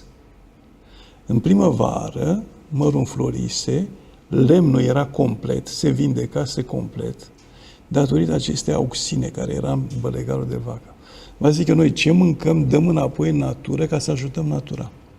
Și atunci regenerăm în permanență resursele punând aceste feedback-uri. Chestia asta o să o folosim ca principiu aici. Bine? Bine, dacă nu suntem vlăcioși și consumăm sau stocăm diverse resurse. Da, dacă noi nu le folosim resursele respective și nu le dăm în natură, atunci producem o catastrofă. Dar asta este ceea ce se poate face foarte bine. Dar nu privim numai un singur flux, privim ansamblu de fluxuri și ansamblu de noduri. Ok? Bun. Deci mai avem o singură lecție teoretică, după care vom folosi teoria și vom începe să acționăm creând programe, proiecte și mergând la următorul pas. Facem asta cu banii până la capăt. Vedem vector cu vector ce se poate face, schimbăm conținutul nodurilor în așa fel încât să corespundă cu noua realitate după ce am modificat vectorul. Da. Însănătoșim sistemul financiar, care acum este, vedeți, foarte bolnav, după care trecem la următorul pas pe 5 nivele. Pe ce tip de proiecte vreți voi? Inclusiv de afaceri sustenabile, orice. Ok? Bun. De ce e bolnav sistemul financiar? De lăcomie? De lăcomie. De gândire cantitativă. Deci știm cauza. Bani decât bunurile de pe pământ. 4 ani de 10. Da. Dar suntem bolnavi cu Pe totul, bune. că ar trebui să fim totuși realiști. Că toți avem sămânța asta bine băgată. Da. Muritul de foame e o chestie care o avem toți, pe care o avem toți. Ne e teamă că murim de foame Suprastocăm. și suprastocăm. Dar acolo, la nivel ăla, nu mai e frică de... Și de-aia nu avem. Acolo cred că e dorința de putere. Și O control. foame de ceva. O foame Analizăm, Foame de ceva. le analizăm, le vedem, vedem cum au apărut, vedem cum se pot soluționa. Ok? Vedem ce se face în clipa de față, cum merge și de ce merge așa. Bine? De aici avem la îndemână instrumentul de a rafina, știind că există soluții paralele, Cel puțin o soluție. La care nu ne gândim noi. la care în clipa de față nu ne gândim, pentru că ni s-a forțat sistemul și ni s-a forțat deseori prin niște reglementări care sunt nenaturale, Inadecvate realității. inadecvate. Corect. Bun. Mai aveți întrebări?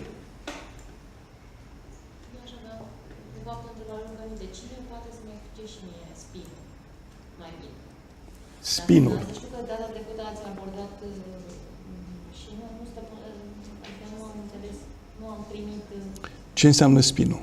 intuitiv, da, exact, știu, dar aș vrea să... Momentul de rotație. Ok. Păi, deocamdată, până una alta, cel mai bine este să preluăm niște informații care se găsește la îndemână. Ok? Și ce informații care se găsește mai la îndemână? Cine s-a ocupat foarte mult de spin,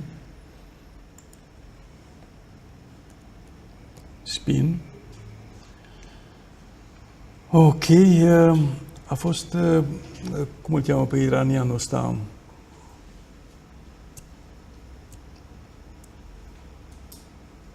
care vorbește mult pe fizică atomică, nu? Nassim Haramein. Haramein și explică frumos și vorbește mult. Bine? The mechanism of the spin. Of spin. Da? Eu știu, dar aș fi vrut în cazul... Nu mai avem timp acum, dar vă arăt Asta zic. next time. Acum e prea scurt și nu putem ține sala mai mult. Ok? Da. Dar urmăriți-l pe Eu Haramei. urmați cu- Da. Aș vrea să înțeleg întrebările. Da, da, da. Și reglă și cu ocazia asta întrebările pentru data viitoare. Mulțumesc. Bine. Ok. Bun. Înseamnă că ne vedem data viitoare. Mai avem de parcurs automate laticiale. Cum? Mai avem timp. Atunci eu răspund la întrebări, dar vino și să-ți dau materialul. 5 și un sfert, am scris asta. 5 și un sfert până la 10. Atunci mai punem întrebări, mai de răspunsuri. Vrei să intrăm la Haramein acum? Dacă se dacă Noi se vrem, poate... eu sunt de acord. Da? Cu spinul, dacă avem. Da, structura spinului am reținut-o. Ce n-am înțeles... Ce rest? Nu am materialul în față, să ceva mai specifică. Deci, totuși, anumite funcții se repetă, avem o redundanță pe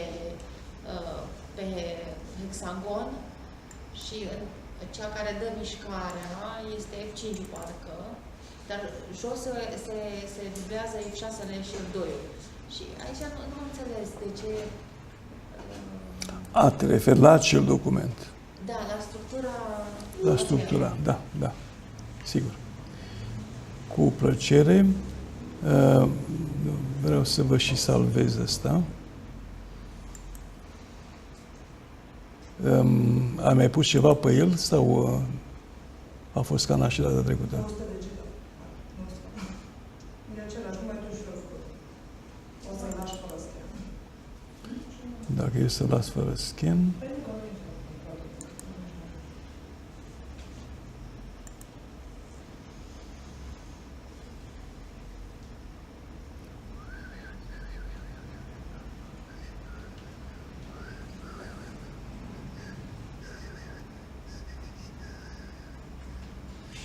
Ok.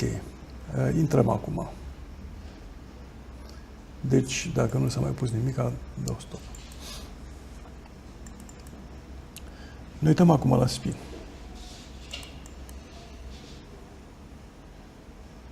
Sir Roger Penrose. Și ăsta este un om extrem de inteligent și foarte interesant. Vedeți, dacă vă uitați aici, eu am un grup de 3 care se poartă într-un anumit fel și, pe urmă, încă un grup de 2 care se poartă în alt fel. Deci, F2, F3 și F6, F2, F3 și F6 îmi generează de fiecare dată pe F4 și F5. F3 cu F2 îmi generează pe F4, F3 cu F6 îmi generează pe F5. Ok? Și vedem la toate, pe ambele sensuri.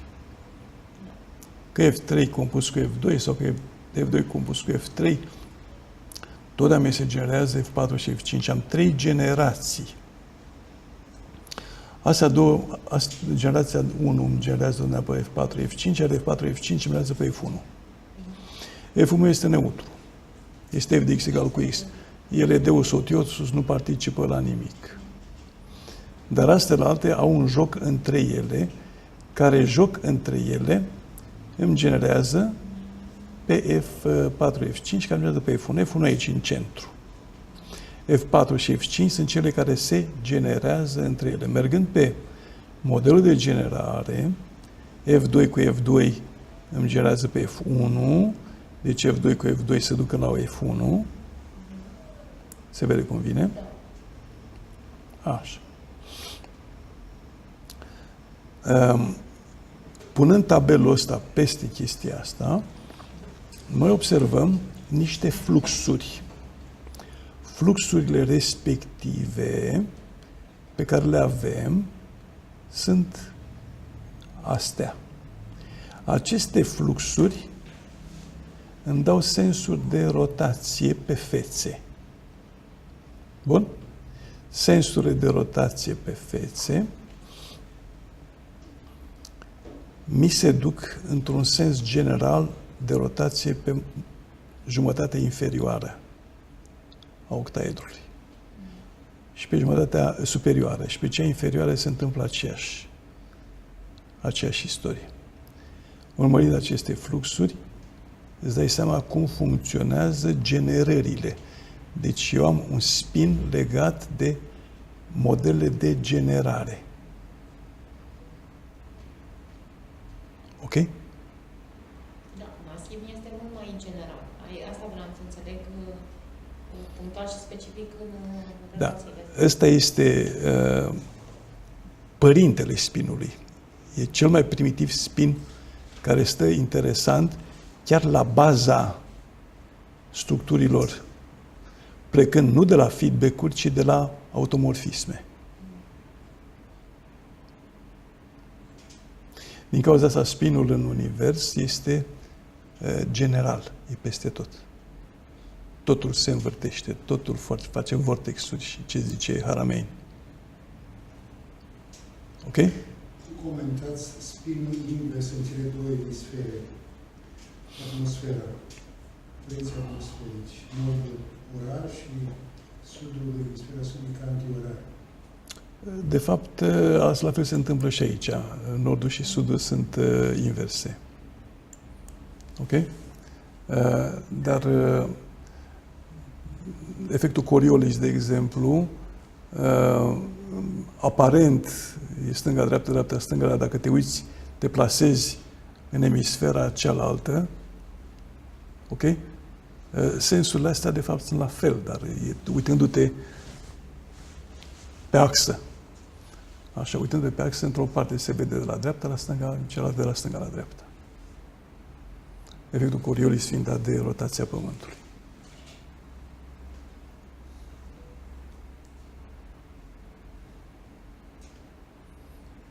Câștigul de proiecție e corectă de observație.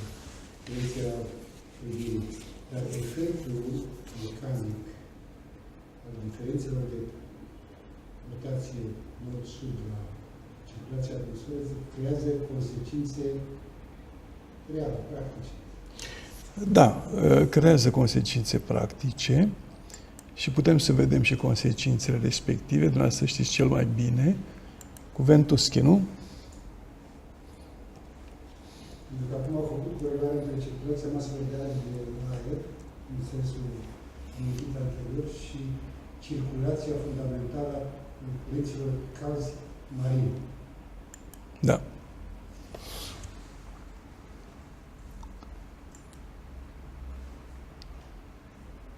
Da, într-adevăr, aici sunt mai mulți factori care intervin și vedem și cum funcționează efectul Coriolis, dar apare ca niște roți dințate care se îmbucă între ele în final.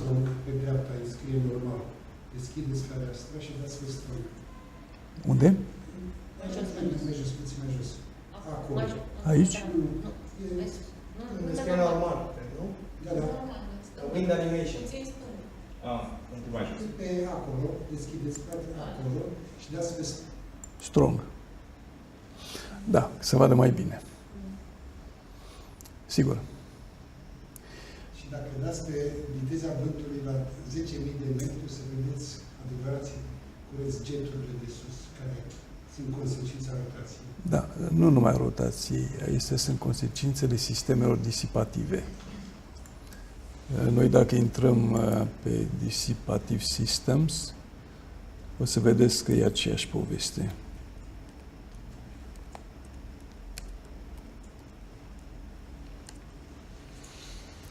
Sistemele disipative dau astfel de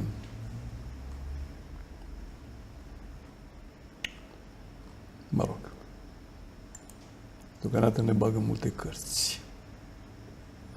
Systems Experiments.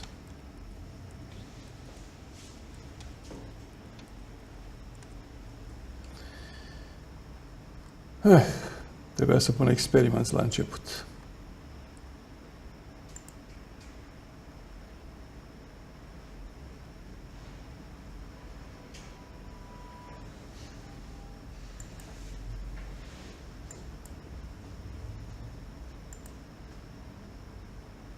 Asta este cu celule Bénard, sisteme disipative.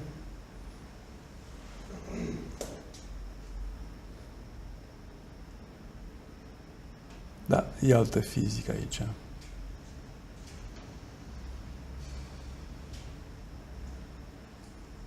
Experimentele s-au făcut foarte multe și foarte interesante. Da? Deci seamănă cu Ventuschi. Pentru că lava este formată din sisteme disipative și lava induce și în ocean și în atmosferă tot curenții pe care are în interior.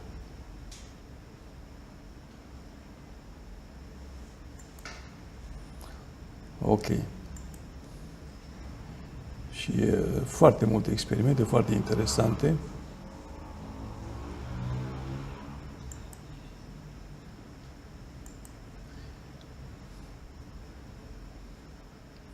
În care vedem, de exemplu, dacă am 3 atractori stranii, dai drumul la o particulă, ea poate cădea într-unul dintre atractori sau poate oscila la nesfârșit între atractorii respectivi. Există și această posibilitate. Da, astea sunt tot soiul de probleme de fizică non-liniară pe care nu le abordăm acum pentru că nu avem timpul necesar. Dacă vreți, facem o lecție separată cu ele. În orice caz, ce este interesant e că de la fiecare punct ai lua, ajunge pe un atractor sau alt atractor, iar petele de culoare mi arată pe atractor la care s-a ajuns, iar în final, harta culorilor obținută este ceva de ordine absolut impresionantă, deși fiecare mișcare e completamente dezordonată.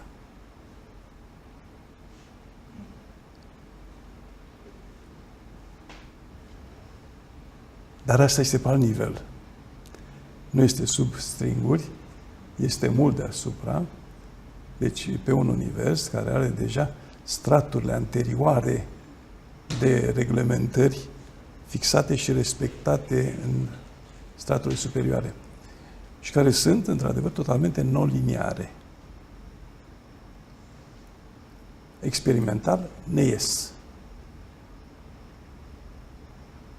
Deci nimic nu e întâmplător. Da. Înțelegem că universul sustenabil, orice am face noi, pe diverse nivele. De exemplu, dacă noi distrugem Pământul, se va reechilibra.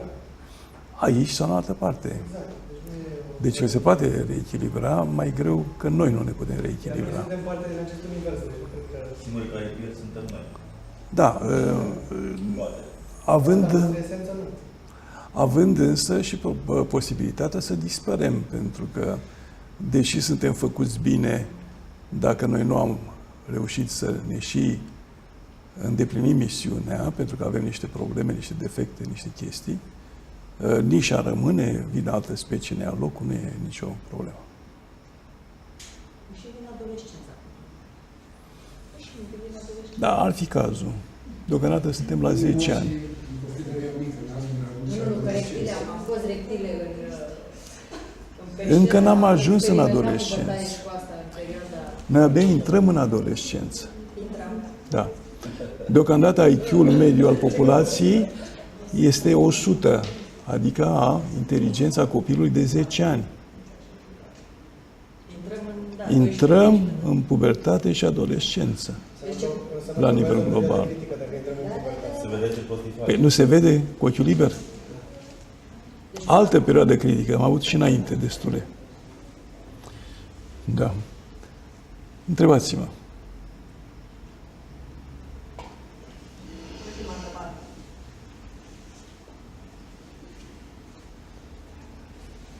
Poate fi echivalat timpul de astăzi cu momentul trecerii de la creștere cantitativă la calitativă? Asta e și scopul.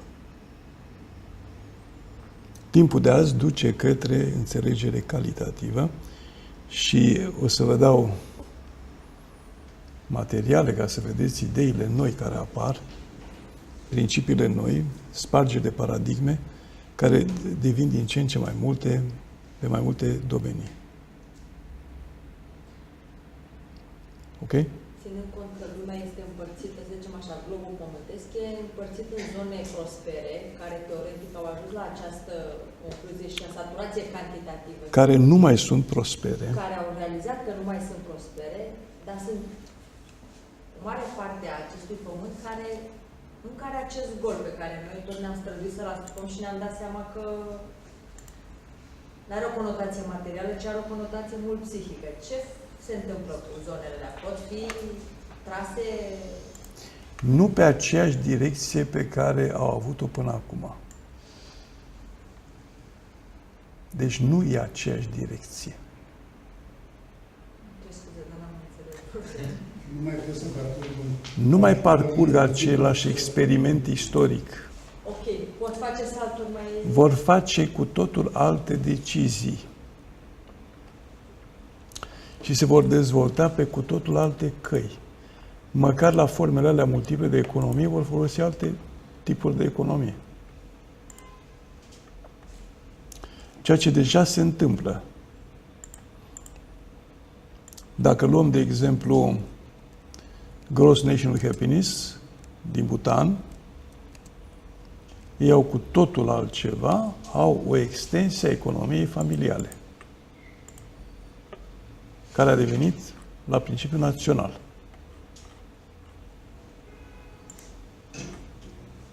Ok?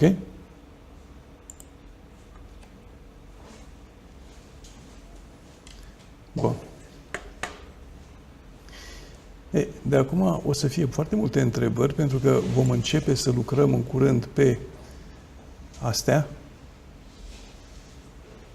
și o să vedeți cât e de complexă modificarea structurii nodului, dar o să vedeți că dacă punem de la bun început și alte variante, ceea ce obținem este o cu totul altă hartă.